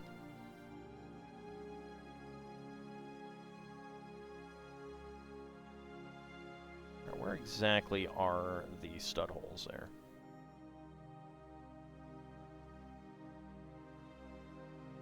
There they are.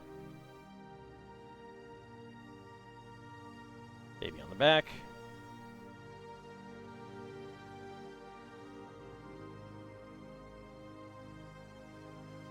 I need something to hang him from.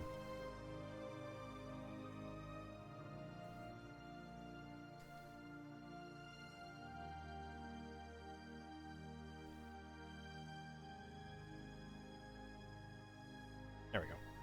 All right, so a little fan boat, little bit of greenery, little nest for the apes, and then the little camp area. Move that back there. And let's go ahead and make the helicopter. There's barely any room to move in that camp. Yeah. Well, to be fair, so you got the little camp tables, and this is just a crate. This can be pulled off and put someplace else. It's a crate with more fried eggs.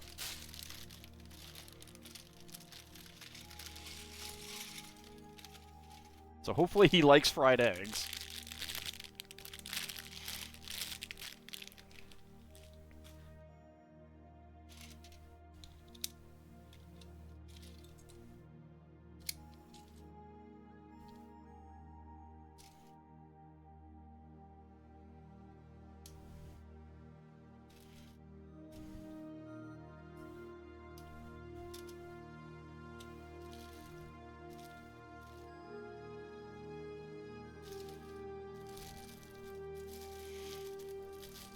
I did actually just watch Predator not too long ago as well. I like Predator 2 better.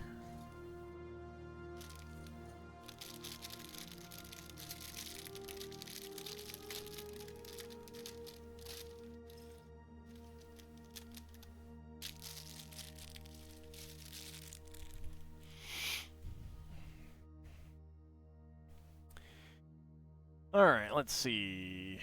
Starting out with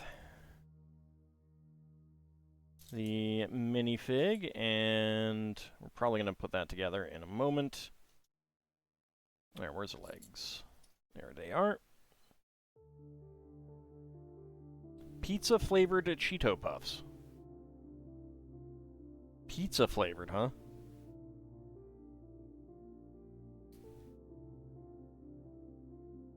What was bugged me about the pizza-flavored stuff is, like, what kind of pizza? Because of Gary Busey?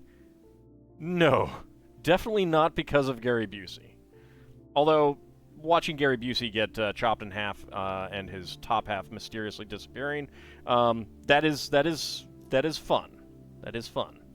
No, I just find the setting of the you know, urban jungle, shall we say, more interesting than the jungle setting.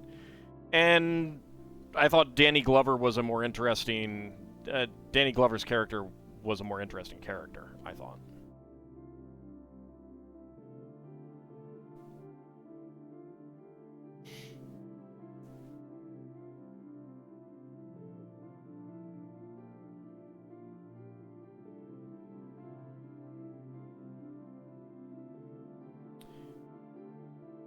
I don't think I've had this specific body form before.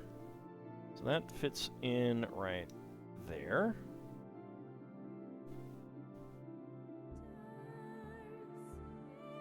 Get the handlebars on top. White 1x1 cylinder plate and clear 1x1 cylinder tile. Orange 1x1 tile slopes.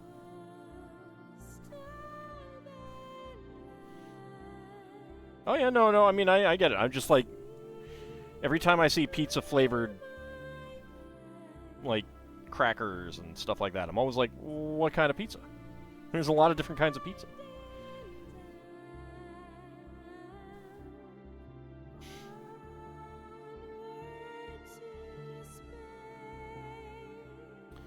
Let's see. Nope.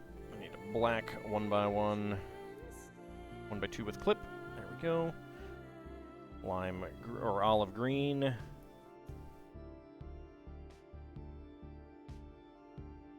And a tan. There we go.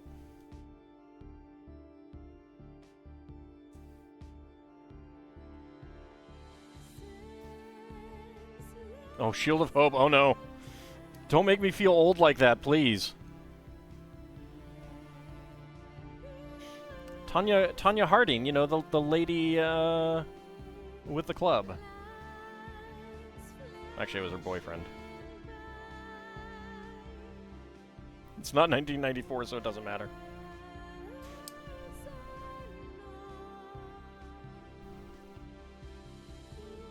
They just do cheese pizza because it's the easiest and cheapest flavor to make. Well, but there's so many types of cheese of pizzas.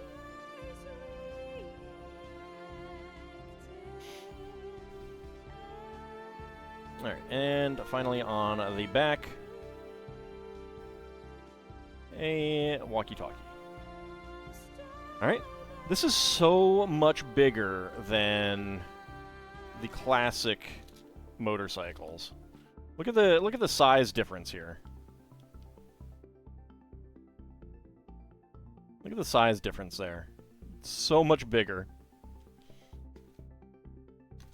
I like the old Lego classic Lego motorcycles, though.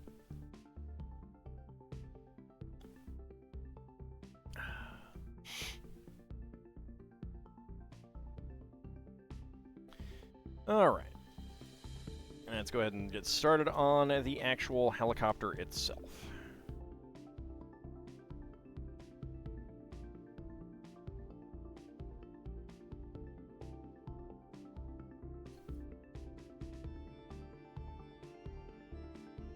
I'm glad that you're enjoying them, Ice-Oven.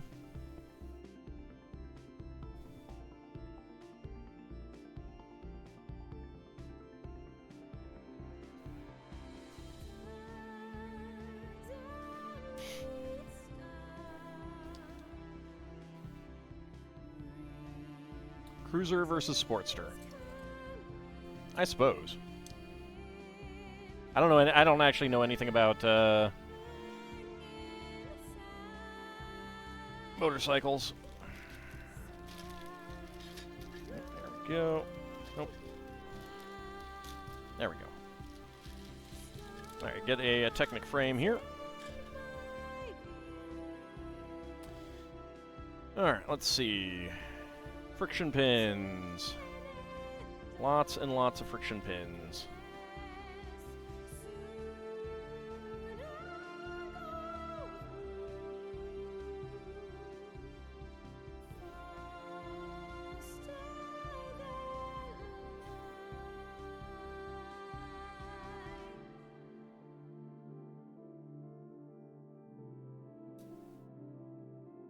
And these are non-friction... Yeah, these are non-friction half pins there.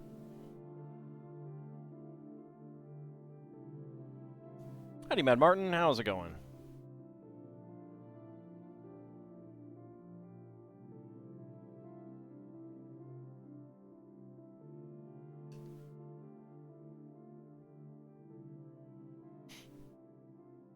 Alright, and then we get a 1x6 tile there in the back. Flip it over. Been watching Double Zeta, and the Charasoon experience is pretty wild. Yes, yes it is. It really, really is. Is this your first time watching it?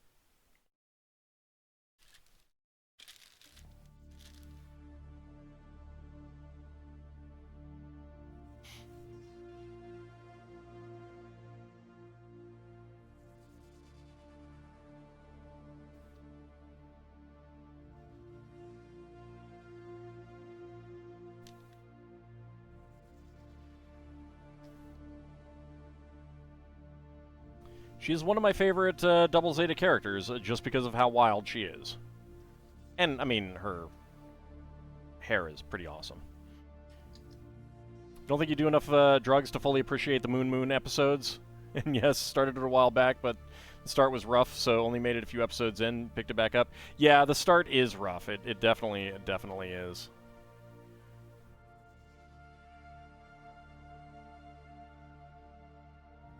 Like, the funny thing is when they made the Zeta Gundam compilation movies, they didn't need to. Like, they did all kinds of weird stuff to the story and the timeline and things like that. And yet, the series that could really have used a compilation trilogy or just compilation movies of some sort is Double Zeta.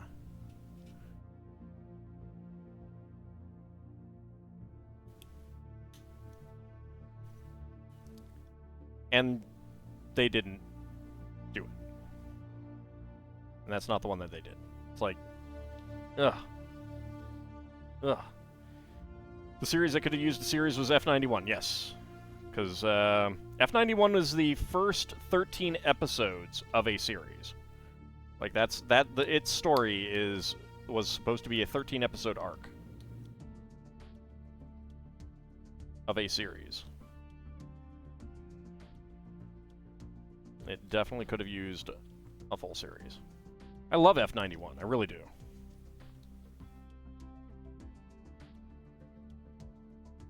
It's probably my favorite Gundam outside of the original UC run from 0079 to Char's Counterattack. You're not keen on the F91 mecha.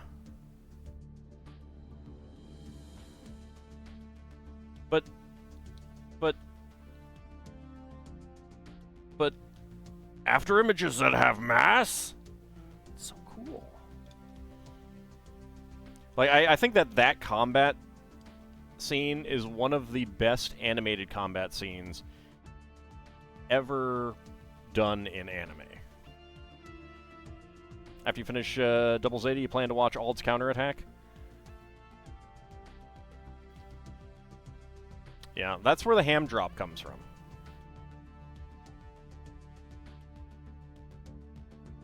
They should have listened to me, and then they wouldn't have gotten ham dropped.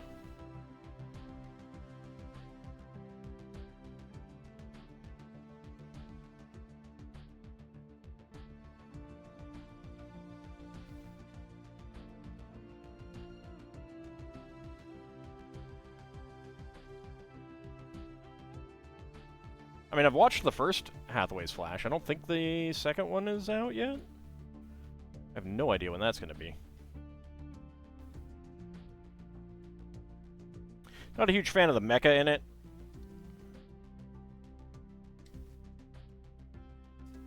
But I am very curious to see how they do that with the animation. Giant colony-sized ham dropped on the city was pretty wild. Yes. Yeah. Oh, the humanity.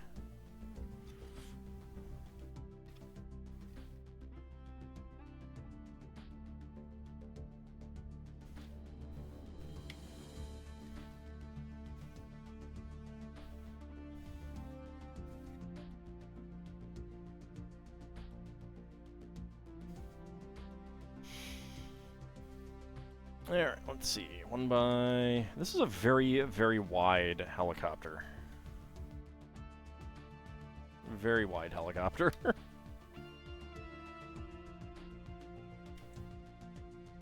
Get on there.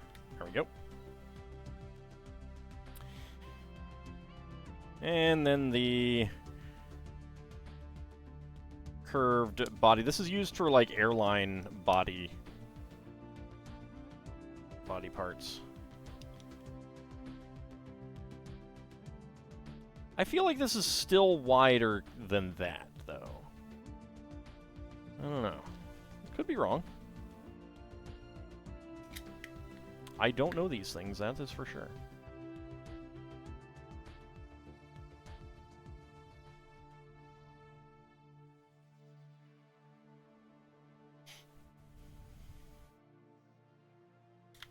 There we go. Click on there. Yellow. And then dark blue. Hard to... That's true. That is true. But still. I don't know. It feels pretty wide.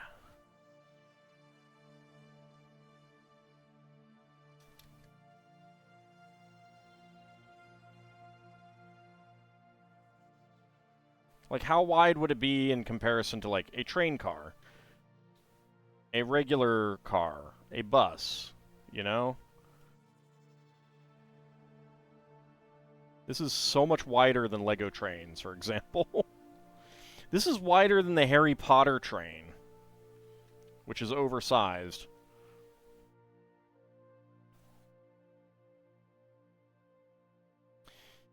Let's see. One by one... cylinder tiles in trans yellow there. And we get some 1x4 black fences and 1x8 dark gray tiles.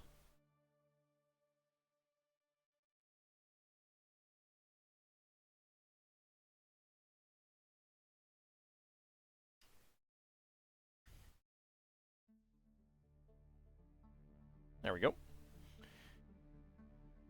And stickers would go onto these 1x4 tiles, but I'm not putting them on.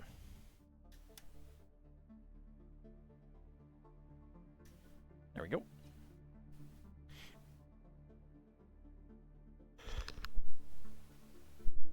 Alright, so spare parts. We got a white BMX bike helmet visor. White 1x1 cylinder plate with hollow stud. Trans yellow 1x1 cylinder tile. Orange 1x1 tile slope. White Technic half pin. And a black friction pin. Alright, someone remember another guy's rolls in case he's not back. Alright, bag number 4.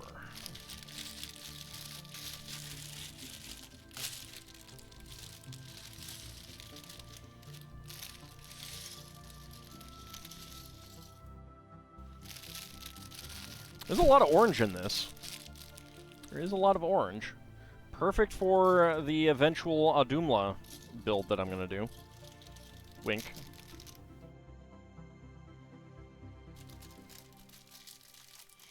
Three, four, six. Got it. What are the other two?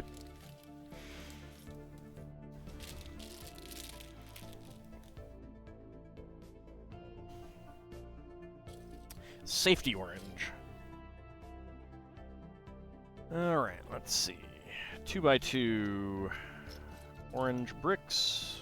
Right there and there.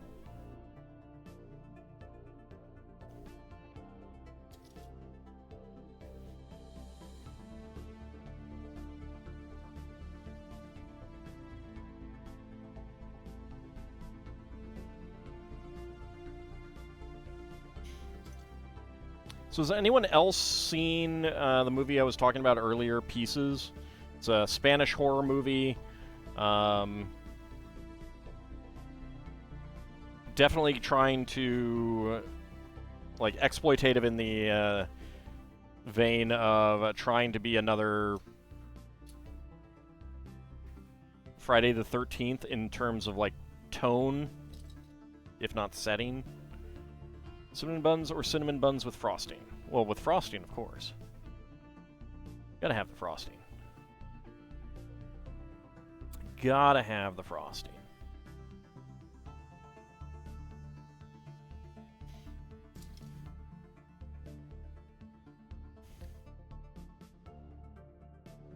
Everything's better with frosting. Everything. Including breakfast cereal, oh yeah! Breakfast soup, I'm sorry. That's what I get for jumping into it. The one with the blonde lady causing every single mic to blow out with her shouting? No. No, there was no shouting. The plot is that there's a guy on a campus chopping up women with a chainsaw. It's the only pieces you know. It's from 1982.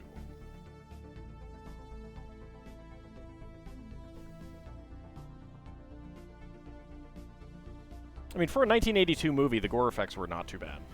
I will say that. Not, like, actually gross, but...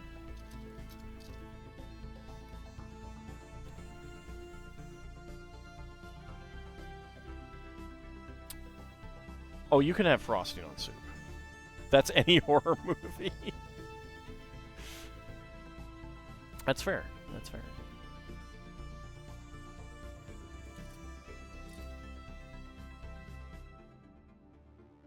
I mean, it wasn't good by any stretch.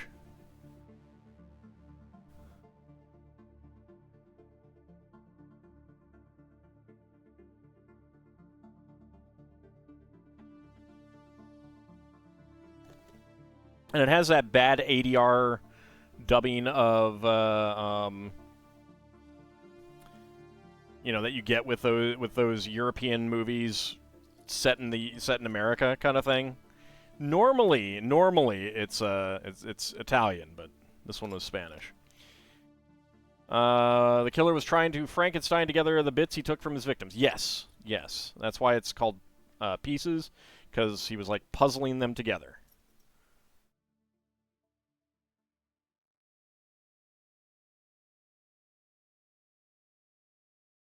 I think one of the strangest movies you've seen is Chopping Mall. Oh, I need to see that one.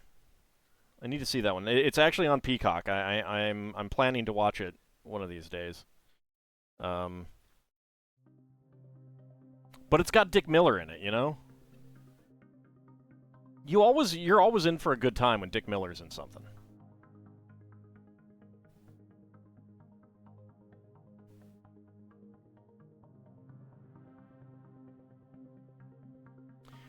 For cheesy action films, you like big guns. Christopher Lambert is chewing up the scenery. I do like Christopher Lambert chewing scenery.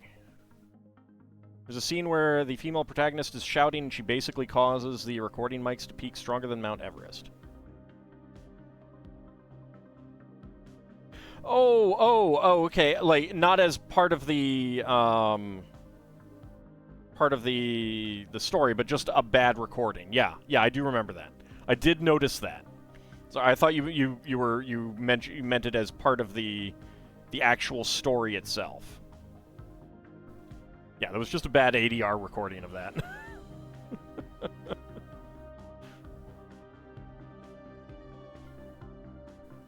So you have seen that, Lord Canis?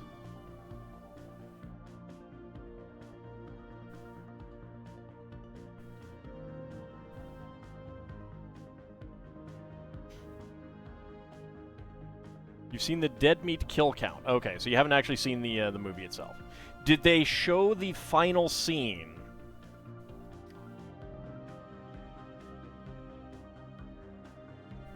Because if it's about kills, I'm not sure if that would count.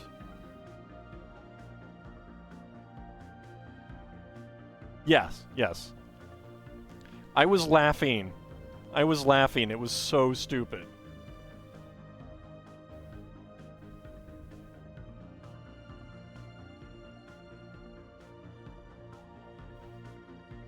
Broke the host of dead meat. Hopefully because of laughing?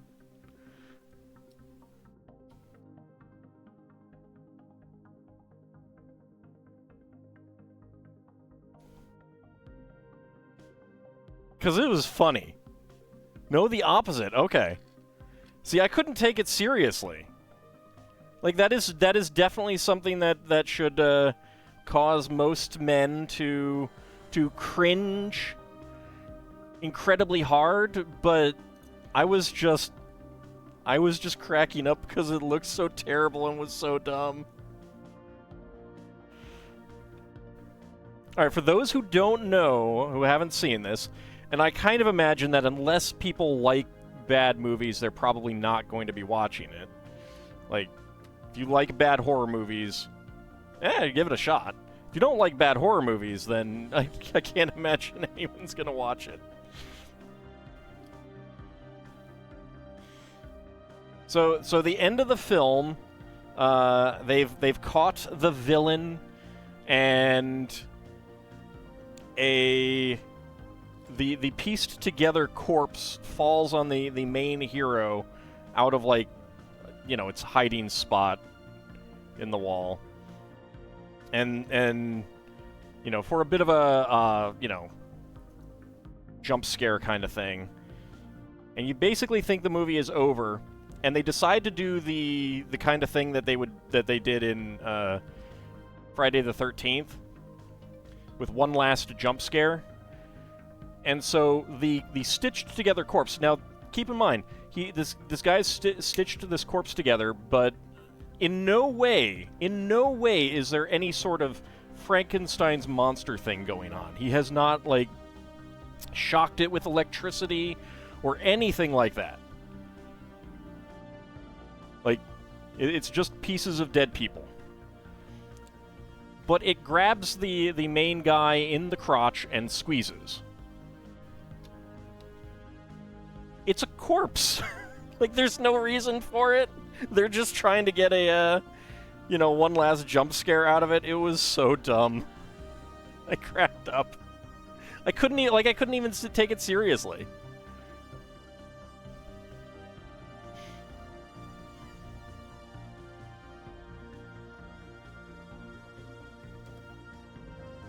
Sounds like a scene from Transylvania 65,000.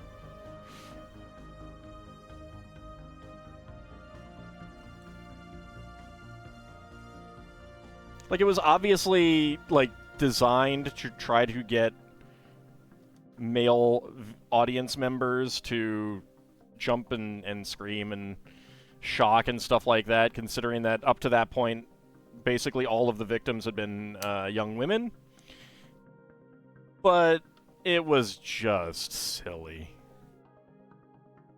It was just silly. At least with Friday the 13th, I mean, that's silly too, but it was a little bit more conceivable.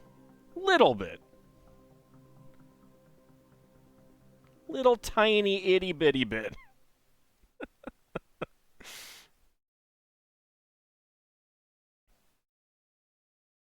It was so dumb.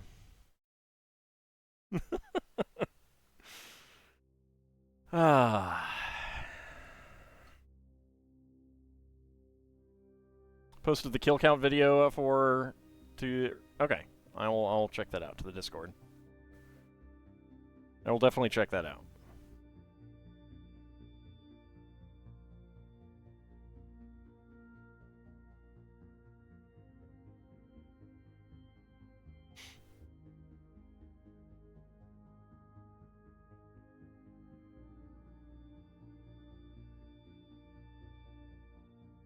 I mean, I would say, like, I mean, I don't know that it's a so bad it's good movie, but it was okay. It was okay fun for a horror movie of that sort.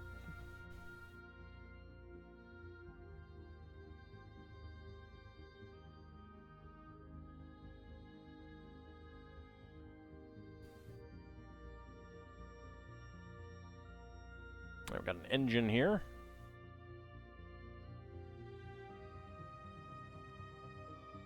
That just goes right in there.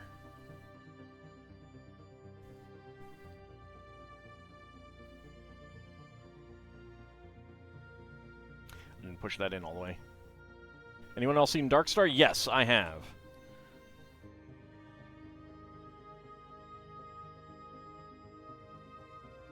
Apparently the guy who made Pieces also made a horror movie about killer slugs. I did see about that, and I just saw the name, and I'm like, I kind of want to watch that now. You know? It can't be any worse than Squirm. Can't be any worse than Squirm.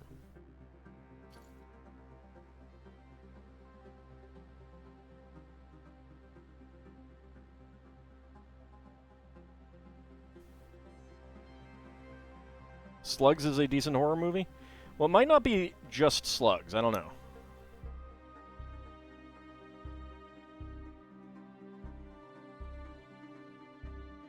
I just saw that, like, I was looking up the looking up Pieces, and I saw that, and I was like, I need to check that out after, you know, like later.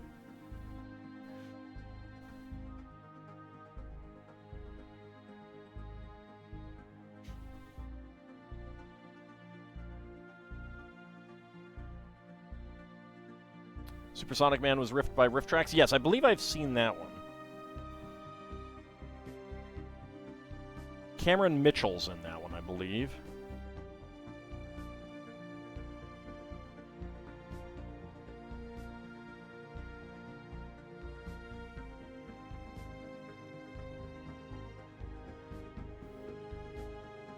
Sadly, Santa Beard.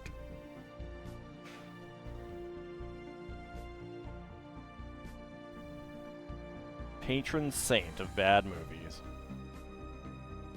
I do love how if you're like if you're doing something like Riff Tracks, you can basically just like look up things that, you know, you watch something and you see the actors in it, look them up, and chances are you've got more movies to do right from that list. All right, white 1x1 tile. I think that's a light azure 1x1 cylinder plate, gray 1x1 cylinder plate with bar, and a light blue syringe. So either him or Jim Carradine. I would definitely rather watch Cameron Mitchell.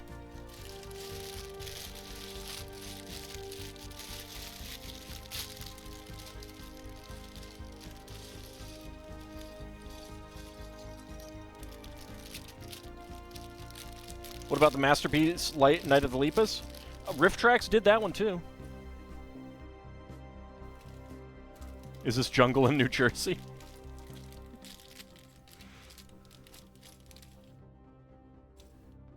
Those bunnies were adorable in Night of the Lepus. But if you're going to go with Star Trek alumni, bad Star Trek alumni movies, I think that Kingdom of the Spiders is worse. Is dumber and easier to riff. Night of the Lepus, there was an element of just kind of boring. It was a little bit boring at times.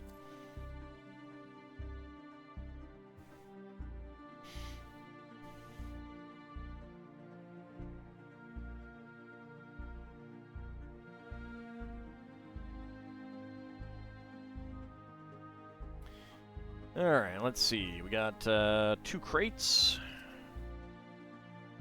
Inside one, we got some orange slices.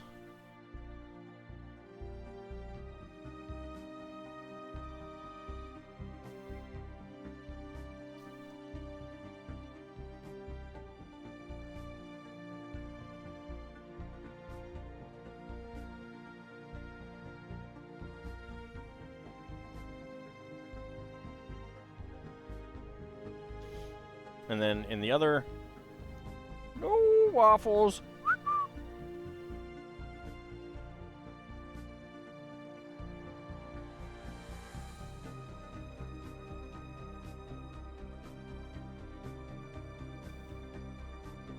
There we go. 2 crates, waffles, and orange slices.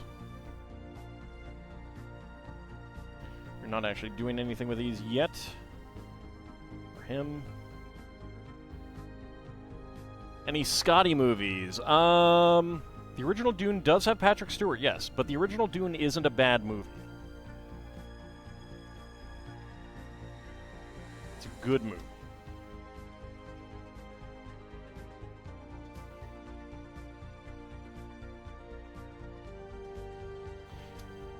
There was a movie that was on Red Letter Media's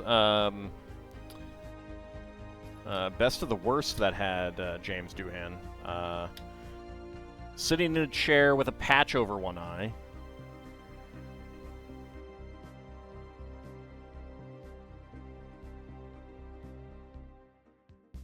Hey, Grimmeth likes that version. I have not actually seen that version. I don't actually care enough about Dune as a thing. I just like the David Lynch version. I enjoy it.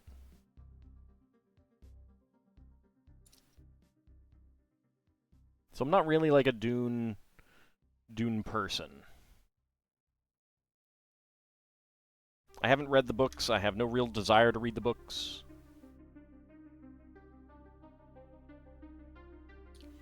Actually, let's turn this around and be a little bit easier.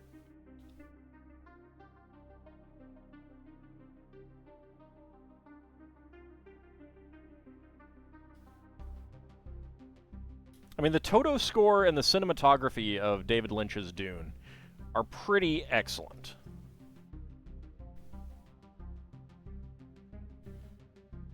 And it's got Brad Dourif. And also, Pieces had the Beast Raban from David Lynch's Dune.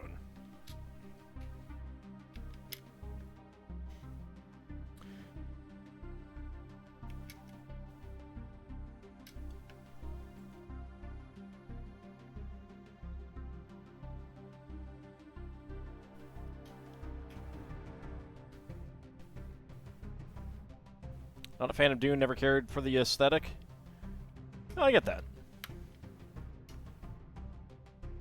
Like, that's the thing. For me, I don't care about Dune as a franchise for that reason. Like, it just... The story basis kind of thing, franchise, whatever. It never grabbed me. But I like the acting, or most of the acting at least, in David Lynch's Dune. I love the cinematography. I love just the way everything looks in that movie. Rip David Lynch indeed.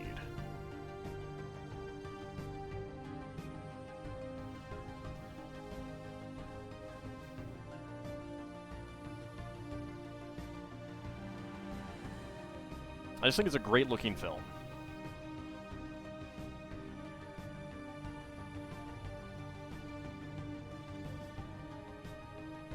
You just liked everything about the movie. Even the Toto score?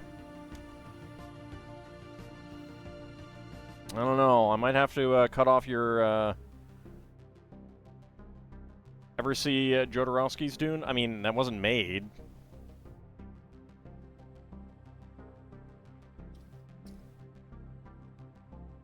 Aside from... You're blanking on his name.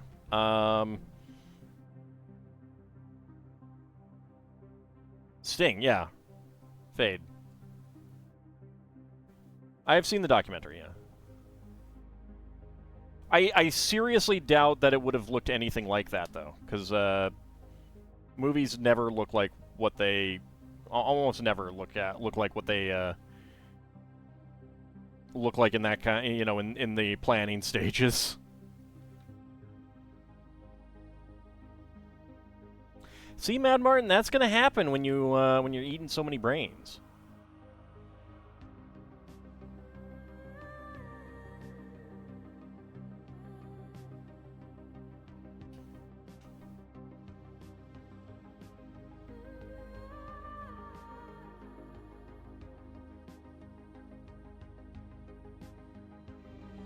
Storyboards, yeah, they oftentimes are.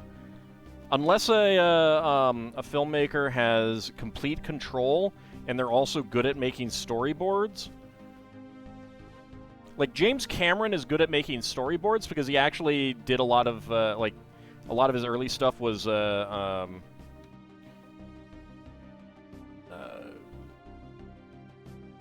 artistic production stuff. So, like, Aliens does look a lot like his storyboards, but he also had, you know, really good control over that, so...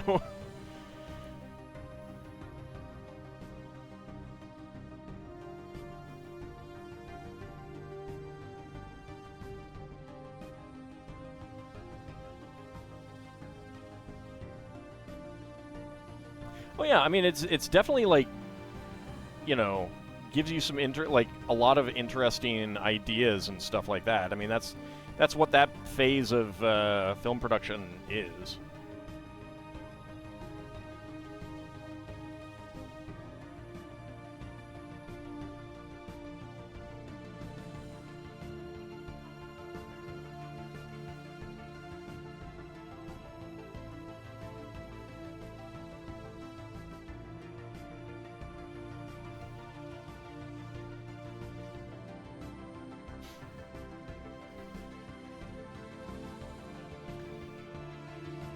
I love these steps we're just putting on one piece.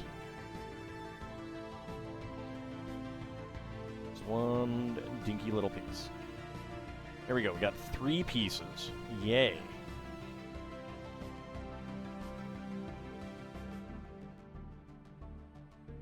Some flight controls there.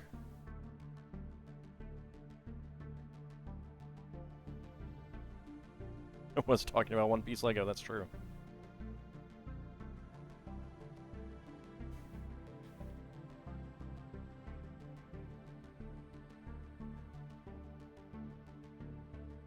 Like, I haven't watched the anime for that. I did watch the Netflix series. So I'm very curious to see what the Lego sets will produce.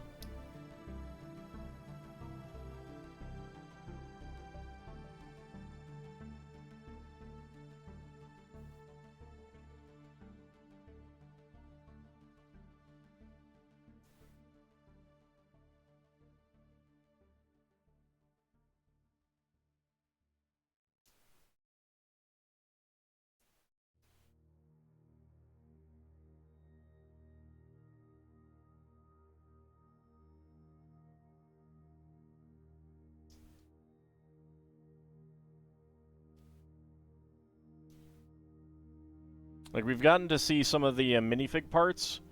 Those have been leaked, but nothing in the way of the sets themselves yet.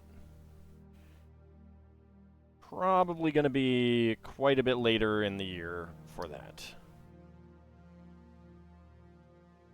Wasn't there another brick company that did One Piece? Maybe. I don't know. I don't actually pay that much attention to non-Lego.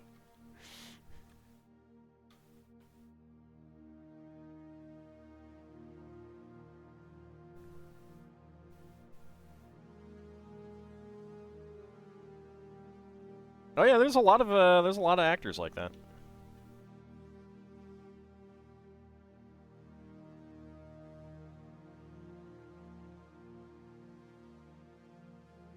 Just like everything they do is a joy kind of thing.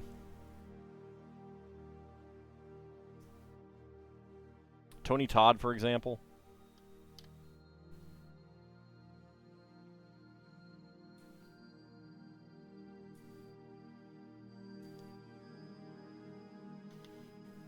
Even when the movie is utter crap. Okay, so trans red and trans green 1x1 cylinder tiles, a gray spigot, dark gray aviator goggles, and 1x1 cylinder tiles in beige with waffle print, and bright orange with orange print.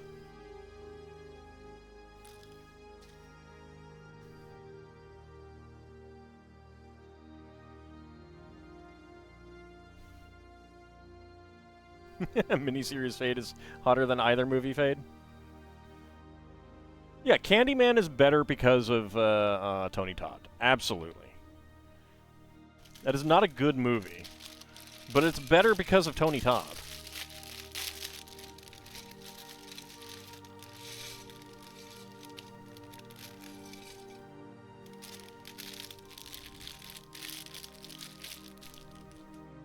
Tony Todd is great in The Man from Earth. Final Destination series is Todd. Oh, I didn't know that. See, I may have to watch that now. Tony Todd was in the best episode of Star Trek ever. The Visitor.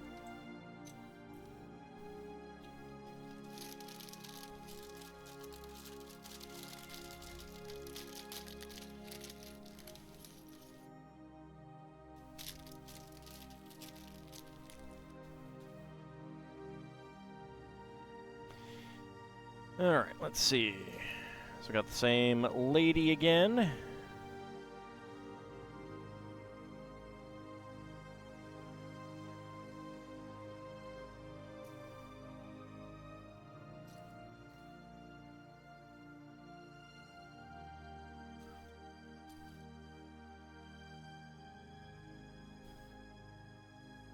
The movie Minotaur was absolutely horrible, but it had Tony Todd in it, doing his best with a very terrible script. Also had Tom Hardy. And an actress that I like, Lucy Brown. All right, there is the map to the gorillas here. Go ahead and zoom in on that. If I can grab the right thing. There we go. There's a map to the gorillas. I wonder if all these maps go together.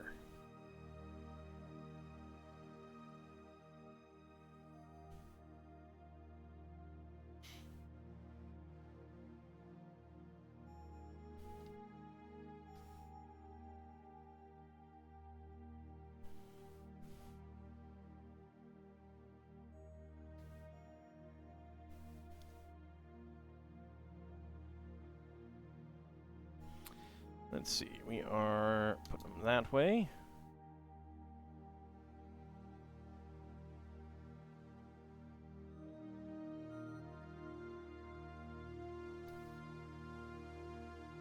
And where's the other one? There it is.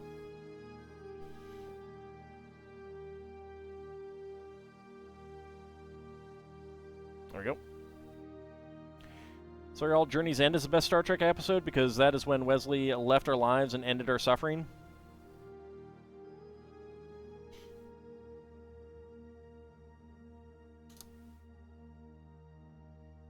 See, I don't like Wesley, but I also just don't care about him.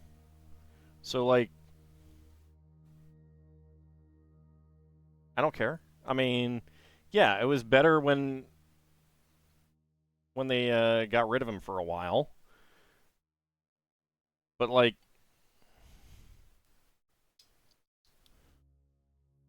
I don't care.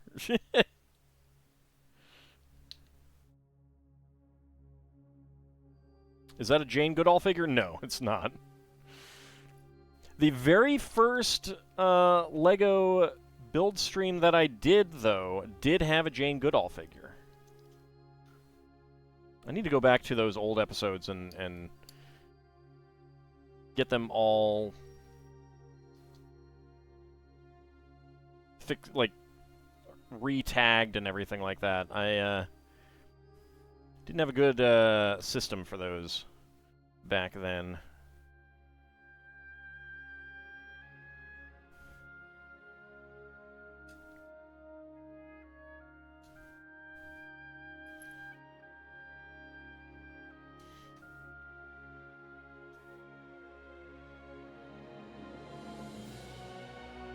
No, that's fine.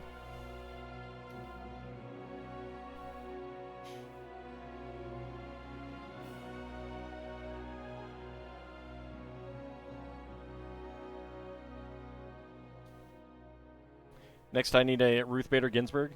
LEGO should definitely do a Ruth Bader Ginsburg. Just maybe wait a few years.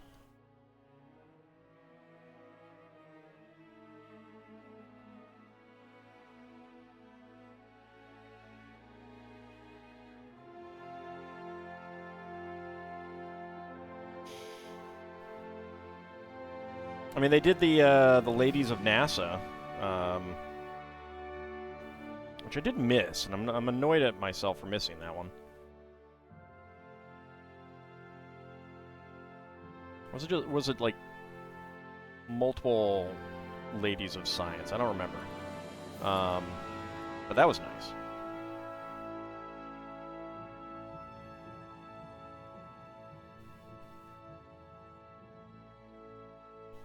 I'm annoyed that I missed it, though.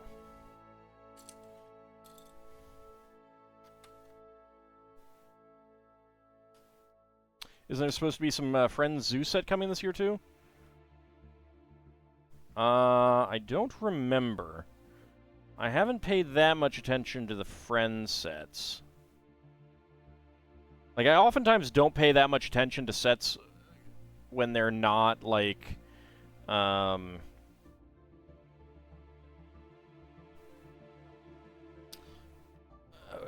when it's just like a list of sets coming out. Let's see.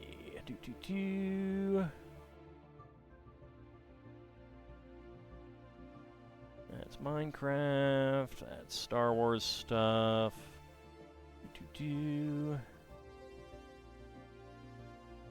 There is a French Cafe set coming soon that is lovely. Really lovely.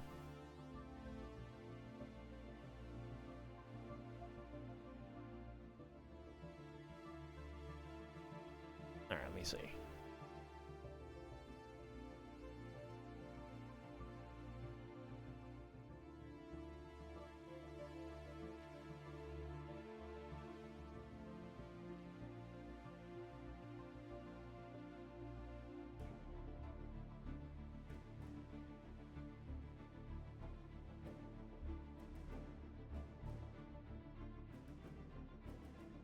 Let me see. Movie night with friends, Panda Care Sanctuary, music store and apartment, pony ranch and stable, unicorn and flamingos pool party, car road trip with friends, unicorn and fairy costume party, boat adventure, puppy playground, cat birthday party treehouse, cafe and flower shop, family holiday. So, Panda Care Sanctuary, maybe. Yeah, that might be what you're thinking of. Not like a zoo.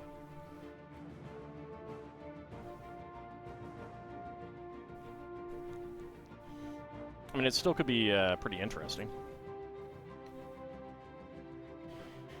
But I also don't generally like the Friends animal molds.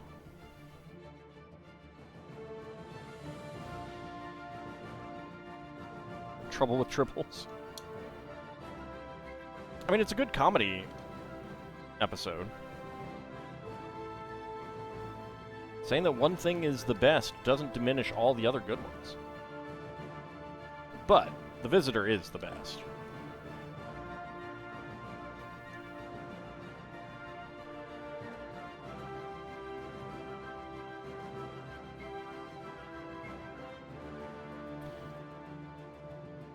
So this helicopter is very nice. It comes with its own very short but roller coaster ride there. Princess Linda can hear me, that's true. The raccoon mold is an exception. Kind of wish I'd gotten some of the sloths as well, because they're pretty cute.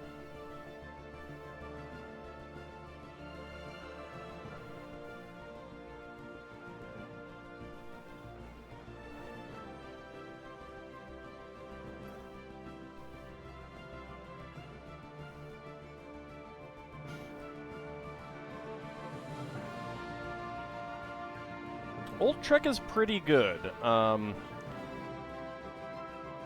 And by Old Trek, I mean stuff that's not been touched by Alex Kurtzman.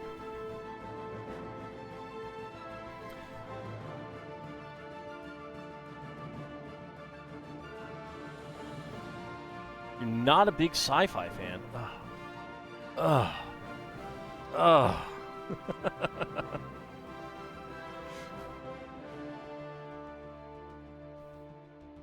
Alex Kurtzman had... No, when I mean... touched doesn't mean, like, you don't have to watch Picard. Picard is bad. Season 3 is apparently pretty good, but Picard is bad. You don't have to watch it, and it doesn't diminish Next Gen.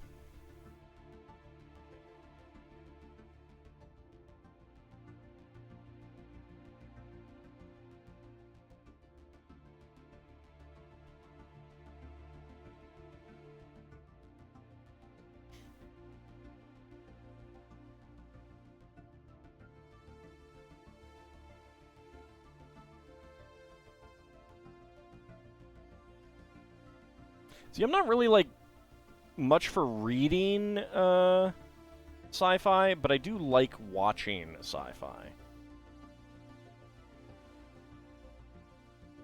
Okay, get those two in there, and now we take the super duper long.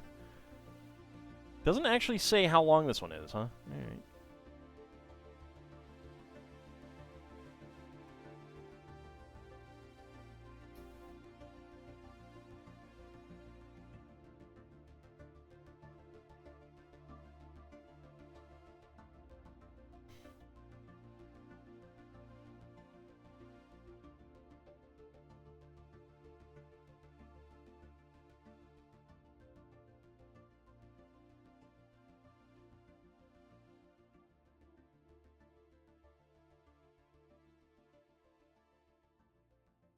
There we go. Oh, oops.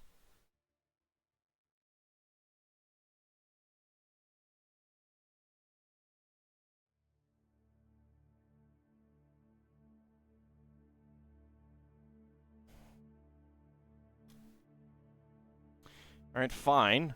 Be that way. I will take the entire thing out.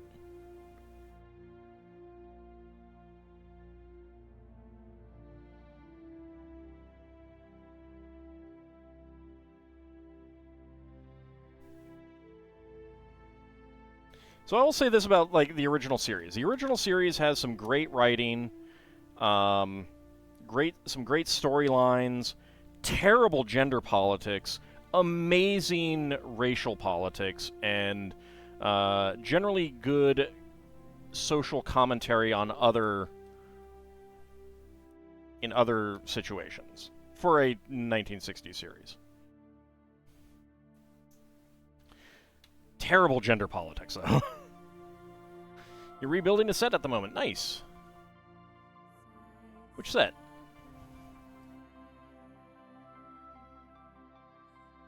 For all your anti-Wesley talk, Dr. Phlox from from Enterprise is one of your most loathed characters, since he tacitly committed genocide.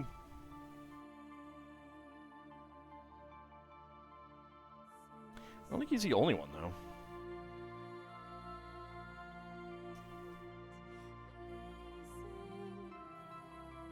Enterprise had ups and downs. Yeah, the original series is a product of its time, which is both good and bad.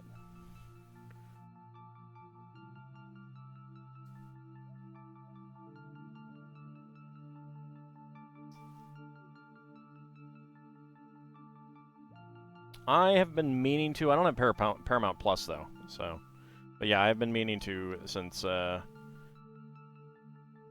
some people I know and trust on the matter have recommended it.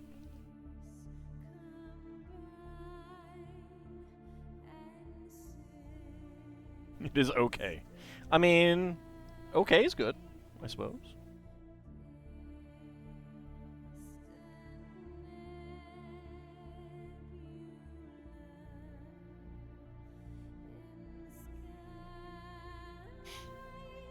But yeah, I mean, I do like the original series.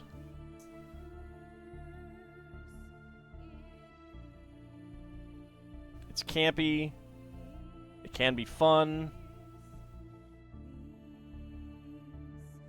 Really interesting political commentary for the 60s.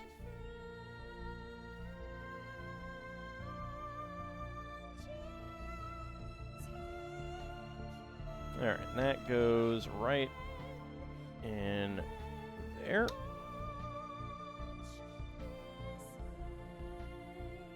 Okay, yep, that's...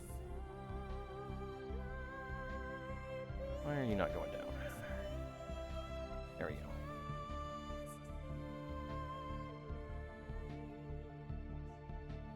There we go.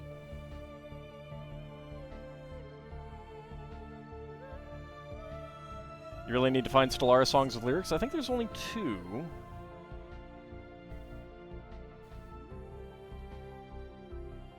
They should be on the soundtrack. There should be, I don't know if I got the soundtrack, or if I just pulled the files from the Stellaris game files itself.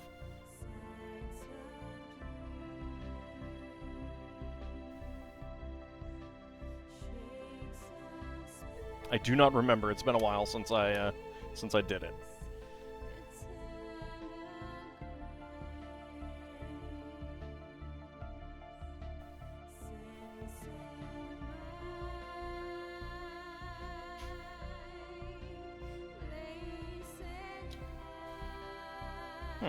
Interesting.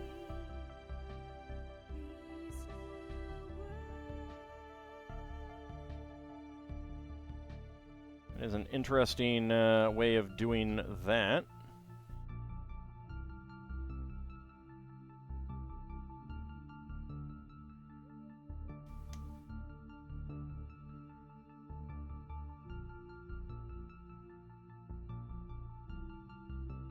Some stickers on there that I'm not putting on.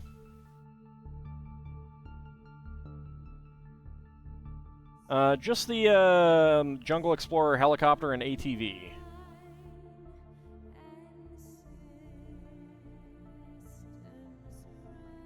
I'll show them all off again at the end.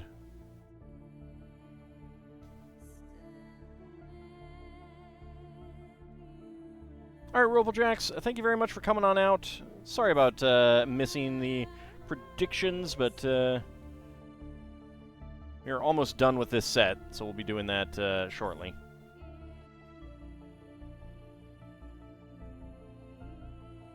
Thank you very much for coming on out.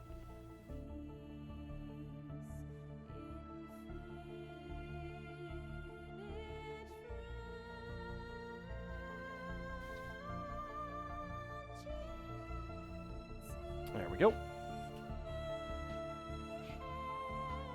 And 1x2 tile slopes. Galactica was more of a wagon train than Star Trek. Well, yeah. So like Wagon Train to the Stars was more about the format of being this episodic TV show where you could have guests every week telling different stories. Did it all get snow today? Oh no. Oh no. It's 40 degrees right now. I think it got up to almost 60 today. I think our snow days are done. It's possible to get cold again. Let me actually see. We are going to be getting rain. Maybe starting tomorrow night.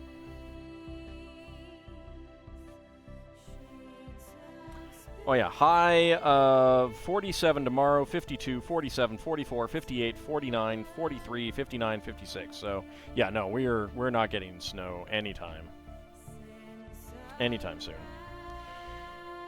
All right. So, 1x1 cylinder tiles in trans red, trans green, red friction half pin, and red bushing.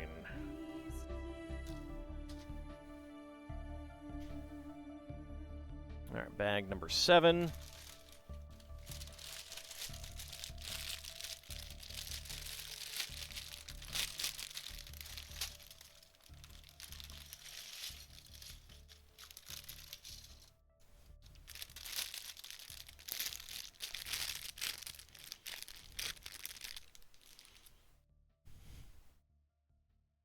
Since all the cold weather that you have there for the rest of the winter season, yes, do it.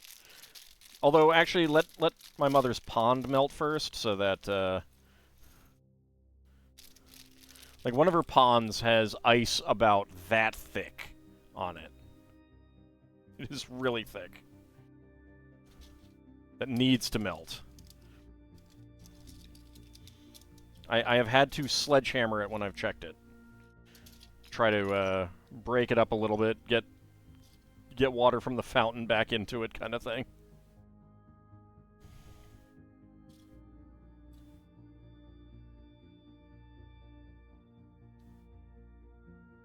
You're hoping to get the love letter set?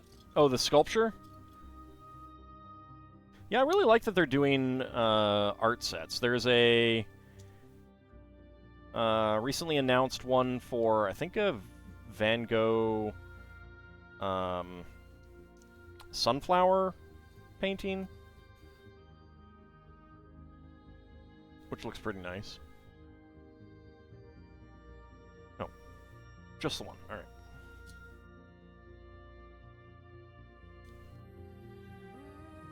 I have some stuff for Valentine's. I have not gotten that one. I probably won't. It doesn't appeal to me.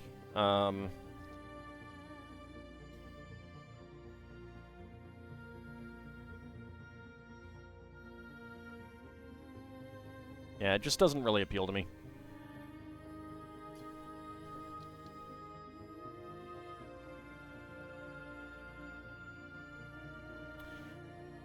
What did I get you for Valentine's Day? Mad Martin, my presents. My presents is Valentine's enough. I bring you joy and entertainment and pleasure. Not a rogue AI, first of all, that's the wrong name, and really, there was?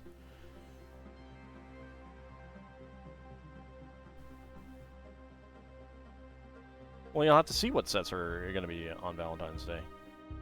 Small plane, only mention it because it's relatively near. Ah, okay. Yeah, so just so you know, locals call it national. At least the good locals. The wise locals.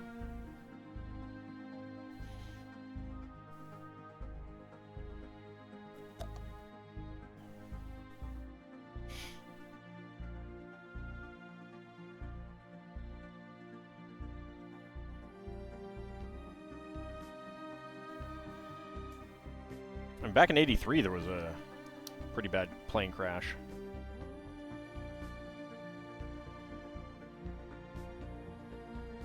Oh yeah. Oh yeah.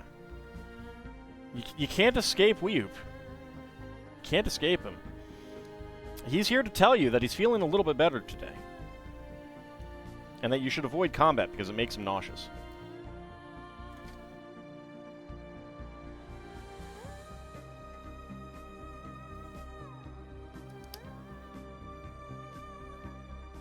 Small plane that can apparently carry 78 people. Wow.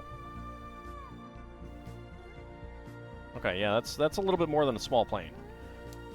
Think of like a Piper Cub for small plane. Were there survivors? Collided with a police helicopter. Jesus.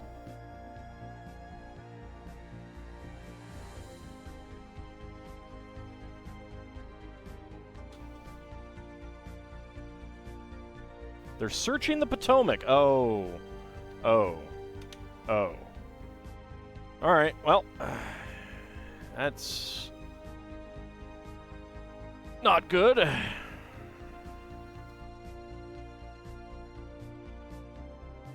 It is a little chilly in the Potomac. It is a little chilly. At least it's not as cold as the plane crash that I was thinking of from '83, I think.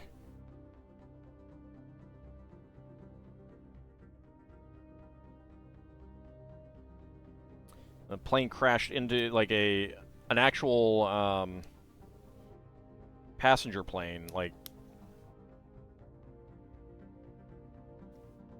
707 or something like that, crashed into the Potomac.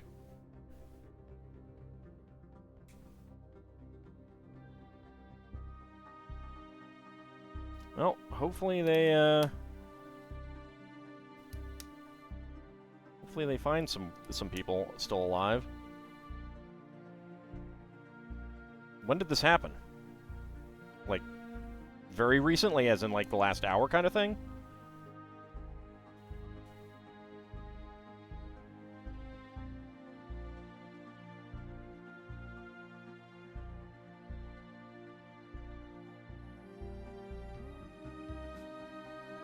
It was apparently just a helicopter and not a police one. Ah, okay. Probably a 9:30 or so.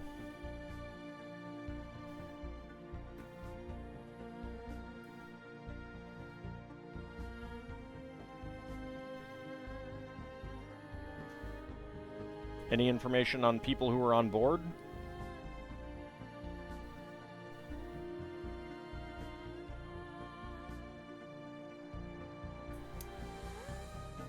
Because that's probably a commuter plane going between someplace pretty close, like New York.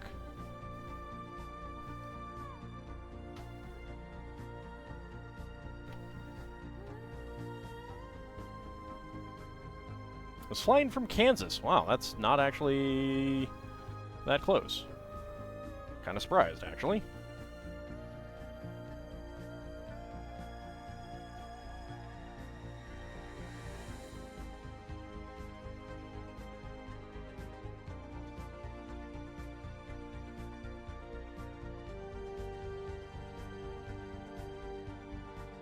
Alright, pop it onto the side.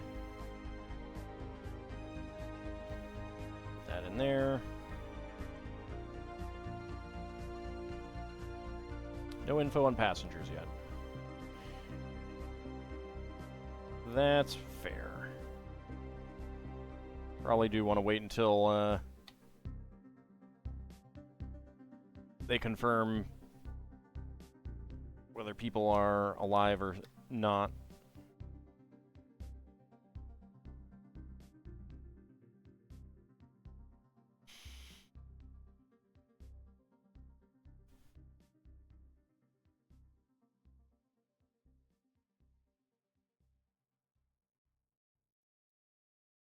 You routinely walked from your friend's house in Kansas City to the Washington Monument.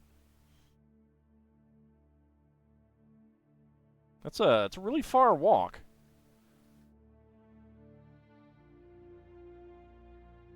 That's a really long walk, sir.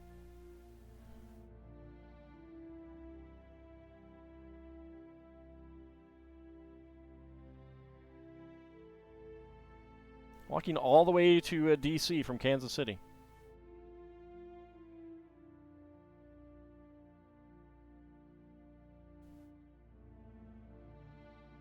Because obviously there are no other Washington monuments in the country.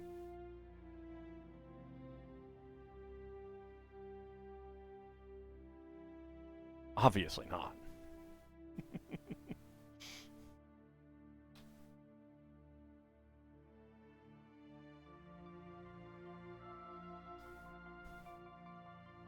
Alright. The wheels on the helicopter go round and round. There we go. Flip it over. We got a winch here.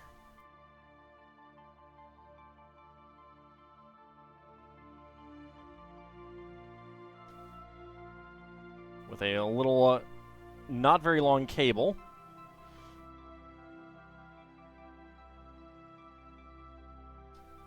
And a little crate. This one is the one with oranges. Alright. So good. Protect them from scurvy. That's good.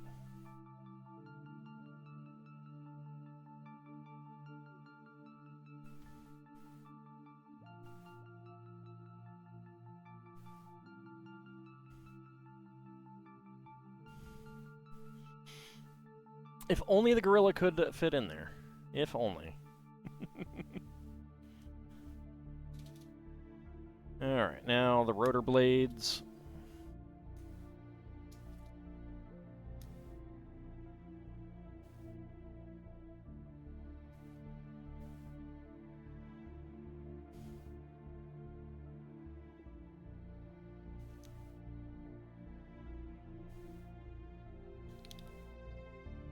Okay, one rotor.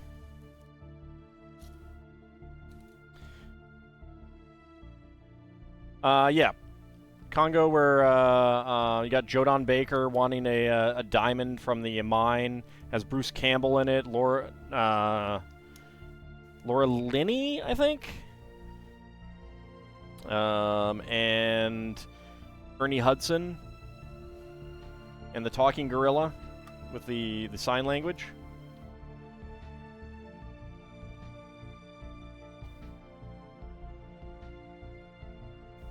And Tim Curry, yep. Yeah, that's Congo. I love that movie. It's terrible, but I love it.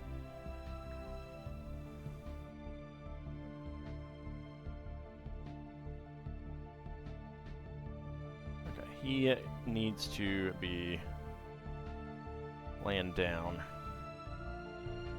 There we go. So we can slide that right in there.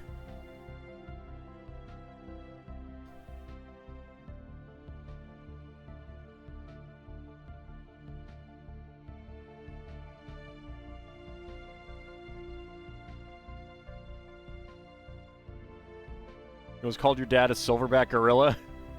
So that movie always makes you chuckle. Alright, let's see.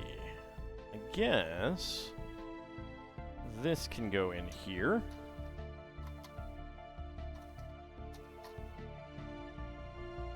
And so can the motorcycle.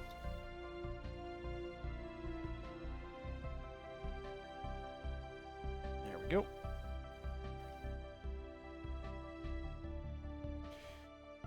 Yeah, it's a Michael Crichton story. Let's see, this goes... Alright, actually, let's pop that out so we can get this in right here. There we go.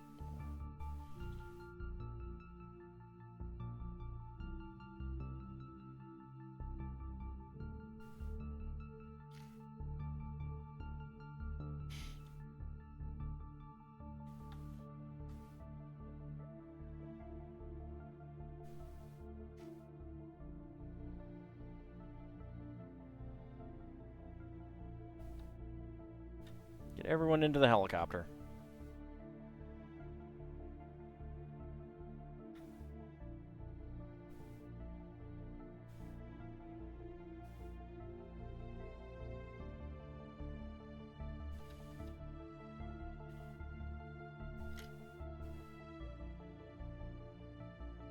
There we go. All those things. All right, get the pilot in.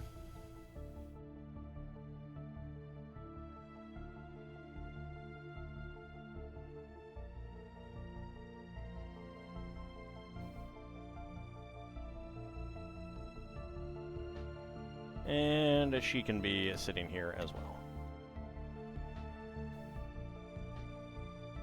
There we go. Everyone inside the cockpit, and by everyone, I mean everyone except for the guy with bad hair.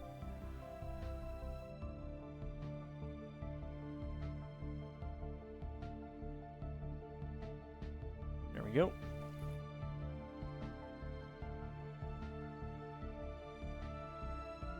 And of course,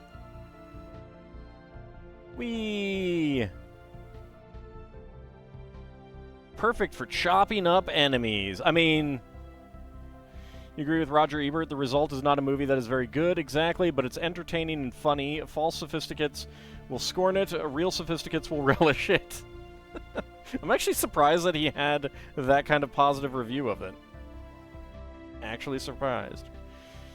Alright, so, this is an extremely bulky helicopter, but I will say that one of the nice things about it is that there really aren't a whole lot of preformed pieces in it.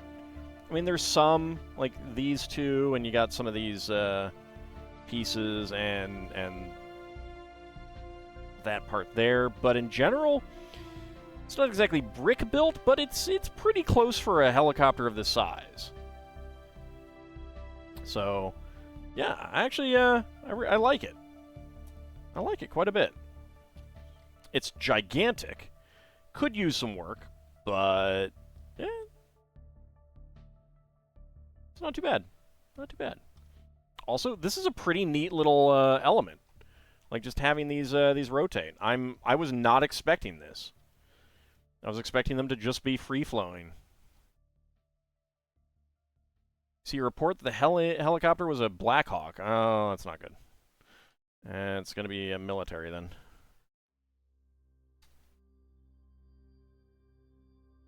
Alright, and then, of course, we had the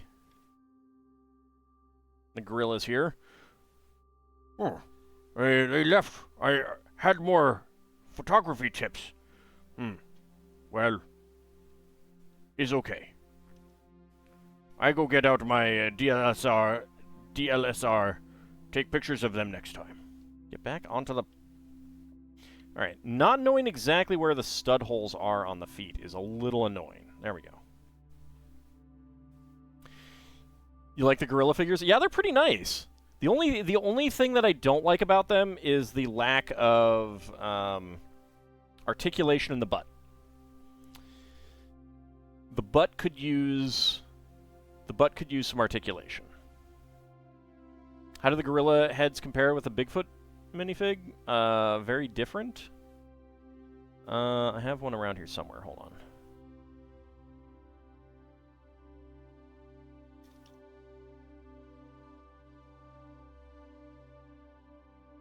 I have to find it, though.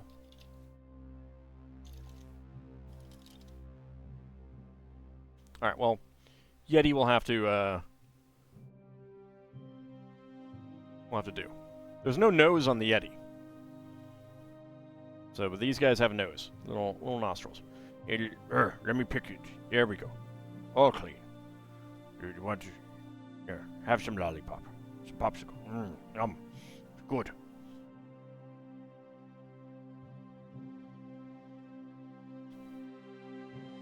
No one else's butt has articulation?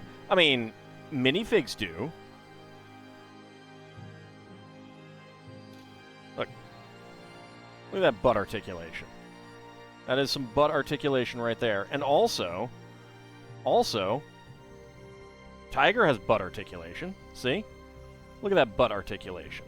Also, Polar Bear. Polar Bear has butt articulation.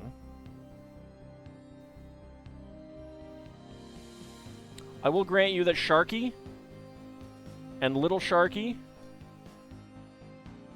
and Orca do not have butt articulation.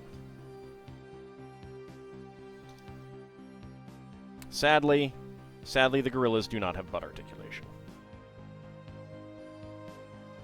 It's a very orange tiger, but it's very cute. Very cute. They have butts. Don't butt shame them. Don't butt shame them. So here was the ATV. It's okay. I'm not a big fan of these types of vehicles in general. Not a whole lot of space in the back there, but this part having a room in there, that's actually pretty neat. I mainly got this set for the Tiger, because I didn't have the Tiger. And then the plane, it's cute. It's cute. I do like the size and general shape, My only complaint is the symmetry in the cockpit. I wish that this had been a bit steeper angle windshield in the back, but otherwise, very good. I like having the wings up here and the stabilizers. That's pretty cool. Does the plane float? It floats in the way that all Lego floats. In that it'll just like rest there like this or something, or like this. It will not float like that. But again, I mainly got this for the crocodiles.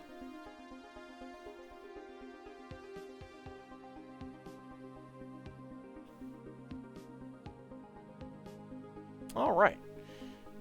But those are pretty nice sets overall. Good for what they are. The color scheme, I think I would have liked it without the olive green. I think, you know, for like both of these, I think I would like without the olive green. Replace it with like dark blue up here and orange back here. Same thing here, like dark blue or something. I think I would like that better. But on the other hand, I'm always, you know, up for getting more parts in colors I don't have, so I don't have many of.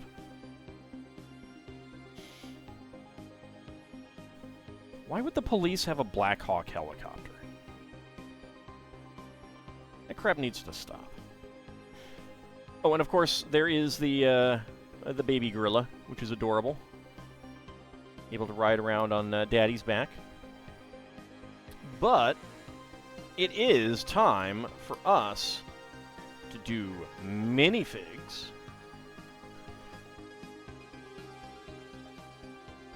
Yeah, go ahead and get our sheets out for that.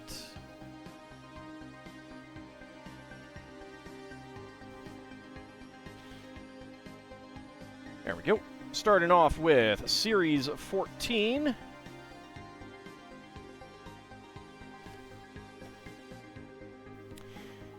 And get some dice.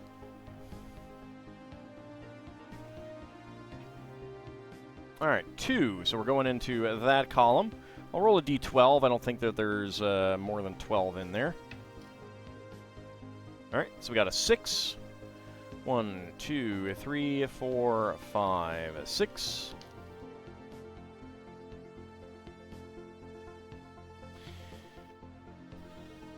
So let's go ahead and start a prediction. Can Ald guess what is inside the minifig pack?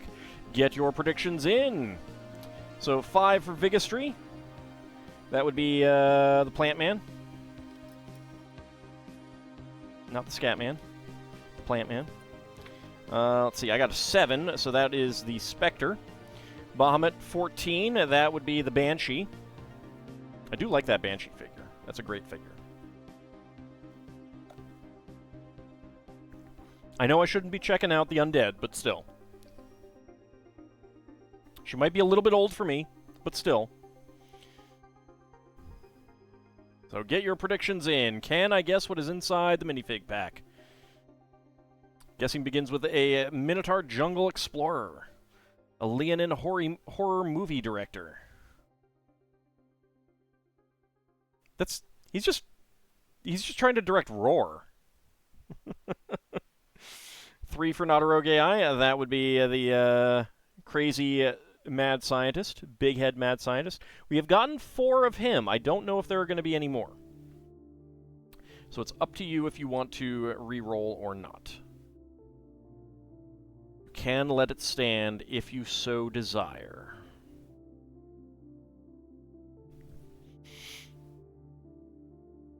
Eight for Isovan.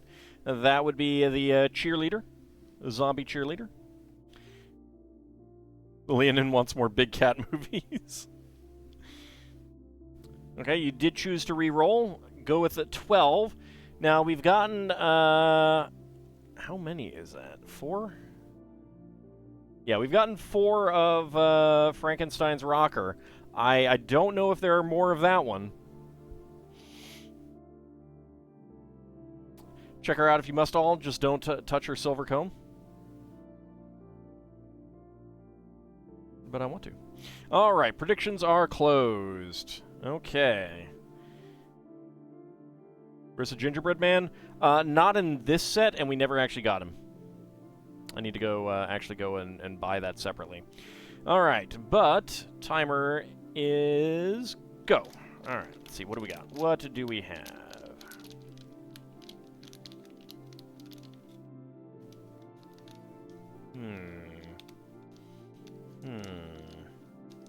Okay.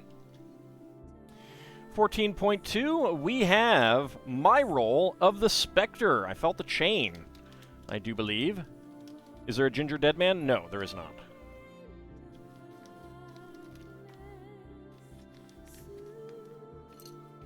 Yeah, alright. My dice were correct.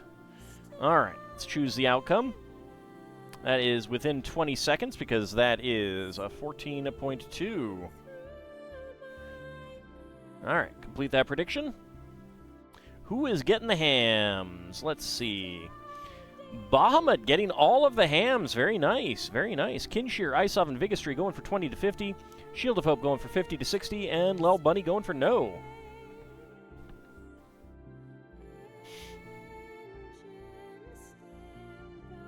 So again, complaint that the torso is plain.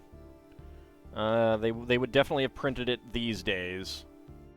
But it is unfortunate that it is not printed here.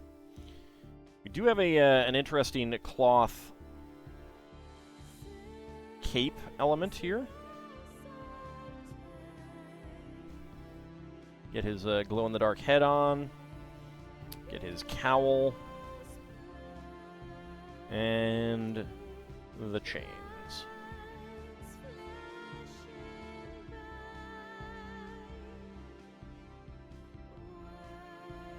You and your plain torso need to head out to bed? All right. Thank you very much for coming on out, Mad Martin. Have a good rest of your night.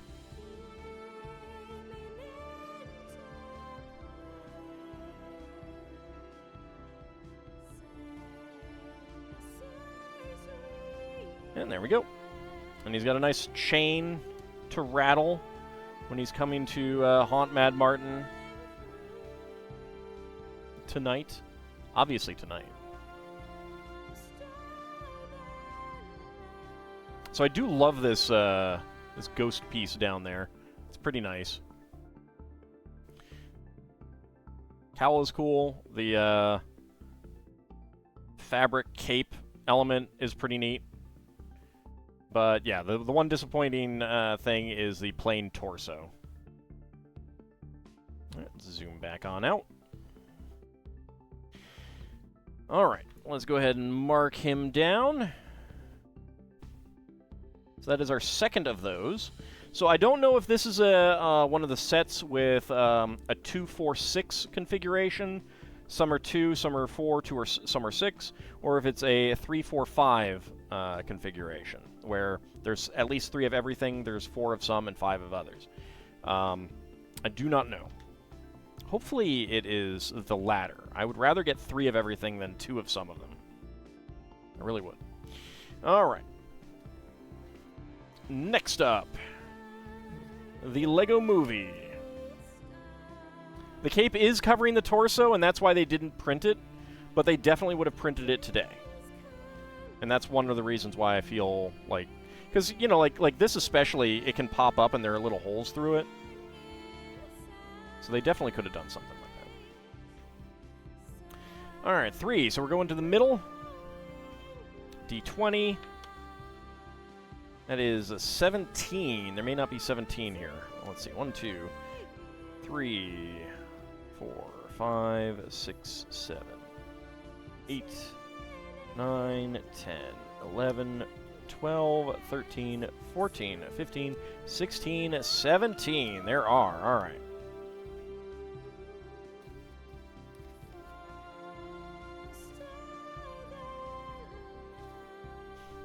Okay.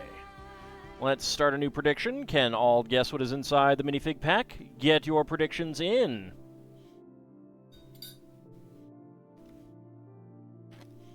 Go ahead and put those Box is back. Let me go ahead and roll my die. Okay, 10. That is the barista guy. Let's see, 9 for Bahamut. That would be the construction lady. 15 for Vigistry and Ice Oven. That would be the panda with the panda.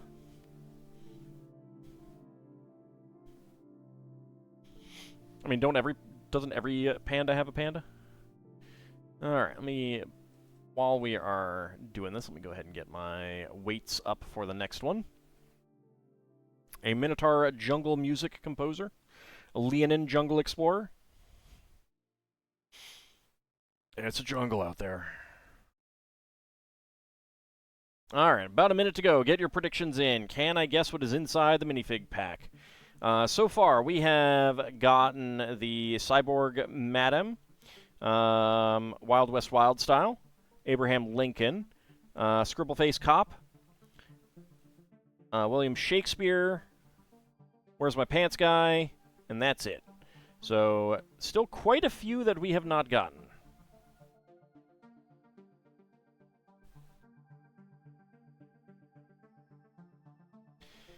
Lil Bunny wants me to open up the set with Minotaurs in it, and I haven't yet, because it's under others. And I'm just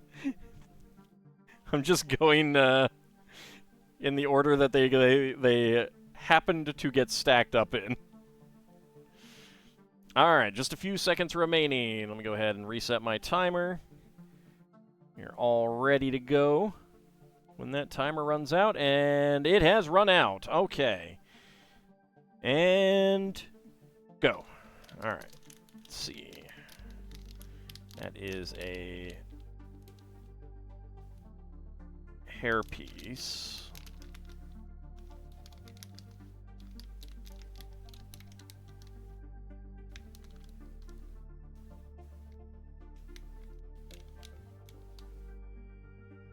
Okay. 23.68. This is a 4 for Nadarogai. That would be Wild West Wild Style, but unfortunately it is the barista. My die was correct again. 23.68. Let's find out if I am correct. I mean, if I'm correct, then my die is correct. I could be wrong. Could be wrong. That's true. I do, Lil Bunny. That is a goal in life, to be mean to my viewers. Like, it's like what's the point of doing this whole thing if not to be mean to viewers? And that is, in fact, what we got. 23.68. All right. Let's choose the outcome. Choose the alds. Choose 20 to 50 seconds. Complete that prediction. Who is getting the hams? Lord Canis and Ice Oven getting all the hams. Very, very nice. Good payout. Bahamut and Kinshir going for within 20 seconds. Shield of Hope going for 50 to 60. And Anghamarand and Lil Bunny going for no. Howdy, Anghamarand. How's it going? Hams. So I think this is a pretty standard leg set at this point. But I'm not sure if the torso might be new.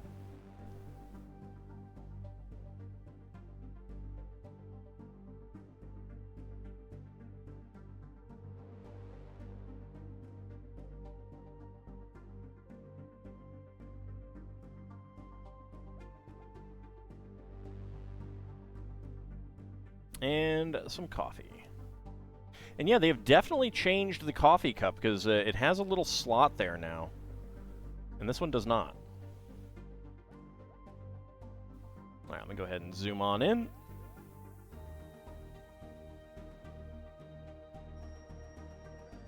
There we go.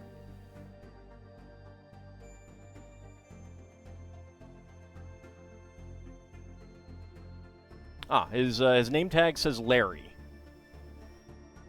I like the design on the coffee mug, though. The logo, it's on his outfit as well. No back printing, that's okay. But definitely a good generic minifig. Alright, zoom back on out. Larry Laffer, probably not. Probably not. Alright, let's go ahead and mark him. Okay, and finally, our final minifig for the night will be one of the remaining D&D minifigs. Alright, so 2. And I'll roll another... roll a d8. So we're going for the top row here. There's 4 of them. Alright, that is a 2, so we are going for the very first one. I should have pulled my green die, though. Oh well. Alright, so we are actually going to... Oops. Nope. Stop it. So we maintain the proper order. Not that there is an order here. So now I can just roll a d6 from now on. 1d6 to slowly whittle down those minifigs. Okay. So let's go ahead and start our prediction. Can all guess what is inside the minifig box? Get your predictions in while I get my scanner up.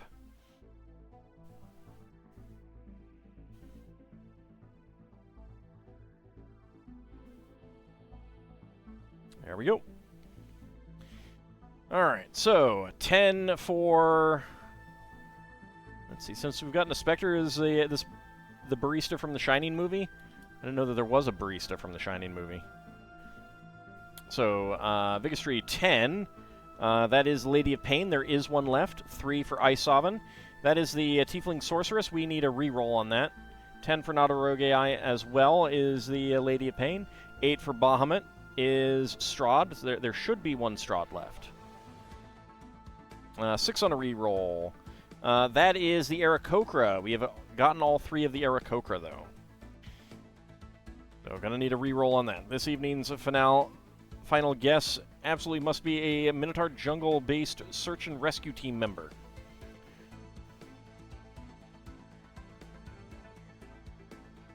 To rescue the animals, of course. Ice Oven 2, a reroll, so that is the Gift Sorcerer, so that we do have some of those. I have not seen The Shining in a while, and of what I do remember of The Shining is all at the Overlook Lodge. A Leonin soda maker. As in a soda jerk, or, like, actually makes the cans of soda?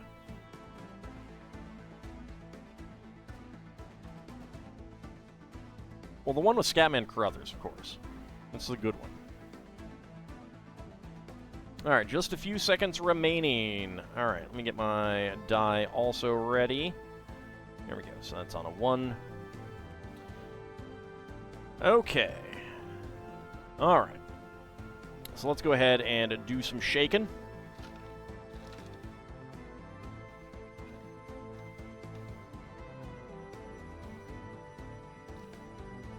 Alright, I think we have the Halfling Druid. That is going to be my guess.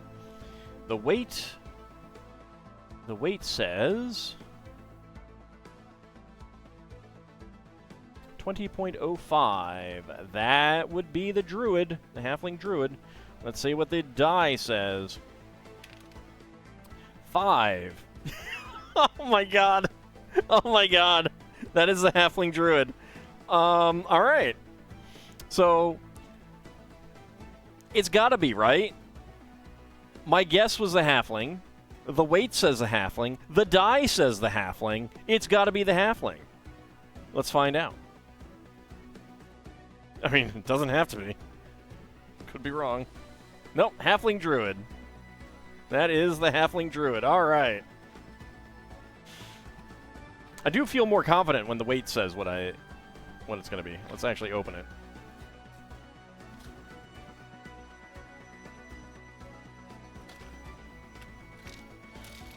Oh, look! It's the Halfling Druid!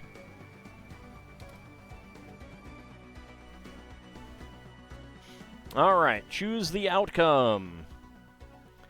Yes with guess. Complete that prediction. Okay, who is getting the hams?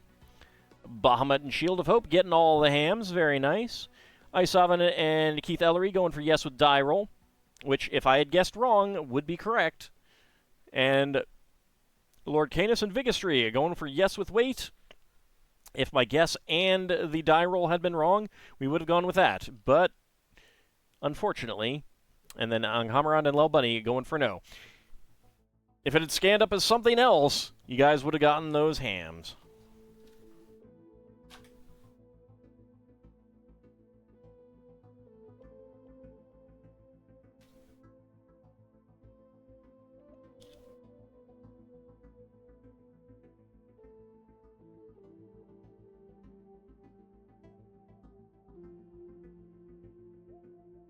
Should have been Igwilf. Alright, let's actually make sure that I mark this down. I'm pretty sure that we have not gotten another halfling. I'm pretty sure that we've only gotten these two so far. It is Tasha and the elf that I really think we may have gotten extras of, and I didn't mark those down.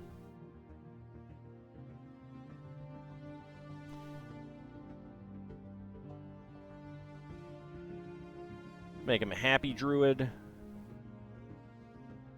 because we made the other one a lady. Have his horned hood on. There we go.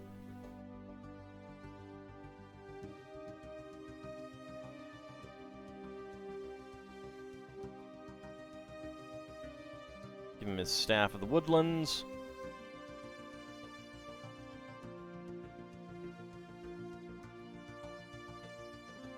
Very big staff. Oh, actually. That's supposed to go on the bottom. And his little birdie. Which we got this little birdie also in the Botanical Garden. Same print on the head. Very cute. Well, I have two marked down. I'm not sure if I got 3 of those. So here's the thing, like, 1, 2, 3, 4, 5, 6, 7, 8. But there's only 6 left in the box. So I didn't mark down 2 of those. I think Tasha is 1. I think the elf is the other, or the Gith might be. It's possible that the Gith is the second one. But I don't know. I'm not sure. Anyway, before we wrap things up, let's go ahead and zoom on in on our little halfling druid guy. Very cute. Very cute. Love the birdie. I really love this horned hood element. And the dual-sided, dual-colored cloak is pretty nice as well. It feels thicker, so I think it's actually 2 pieces of cloth, like, glued together. But I'm not positive. But it's good. I like it. All right. But that is going to wrap us up. We did get a spare head, the lady head. Did get a spare 7-petal flower in red, and a spare 1x1 cylinder plate in brown with hollow stud as our extra pieces. So I did mark that down. That's good. All right. But that is going to wrap us up for tonight. Was the one where I switched the heads. I did that with, I think, a couple of them. Halfling ladies do not have beards. No, it's dwarven ladies who have beards. But that is going to wrap us up for tonight. I want to thank you guys for coming on out. We will be back on Friday for more of our Coliseum build. We will be back on Saturday for some more Spelljammer. We will be back on Monday for some more Torn of the Golden Country. And next Wednesday, we will return to build something completely different. So I want to thank you guys for coming on out, and I shall see you next time. See you then, everyone.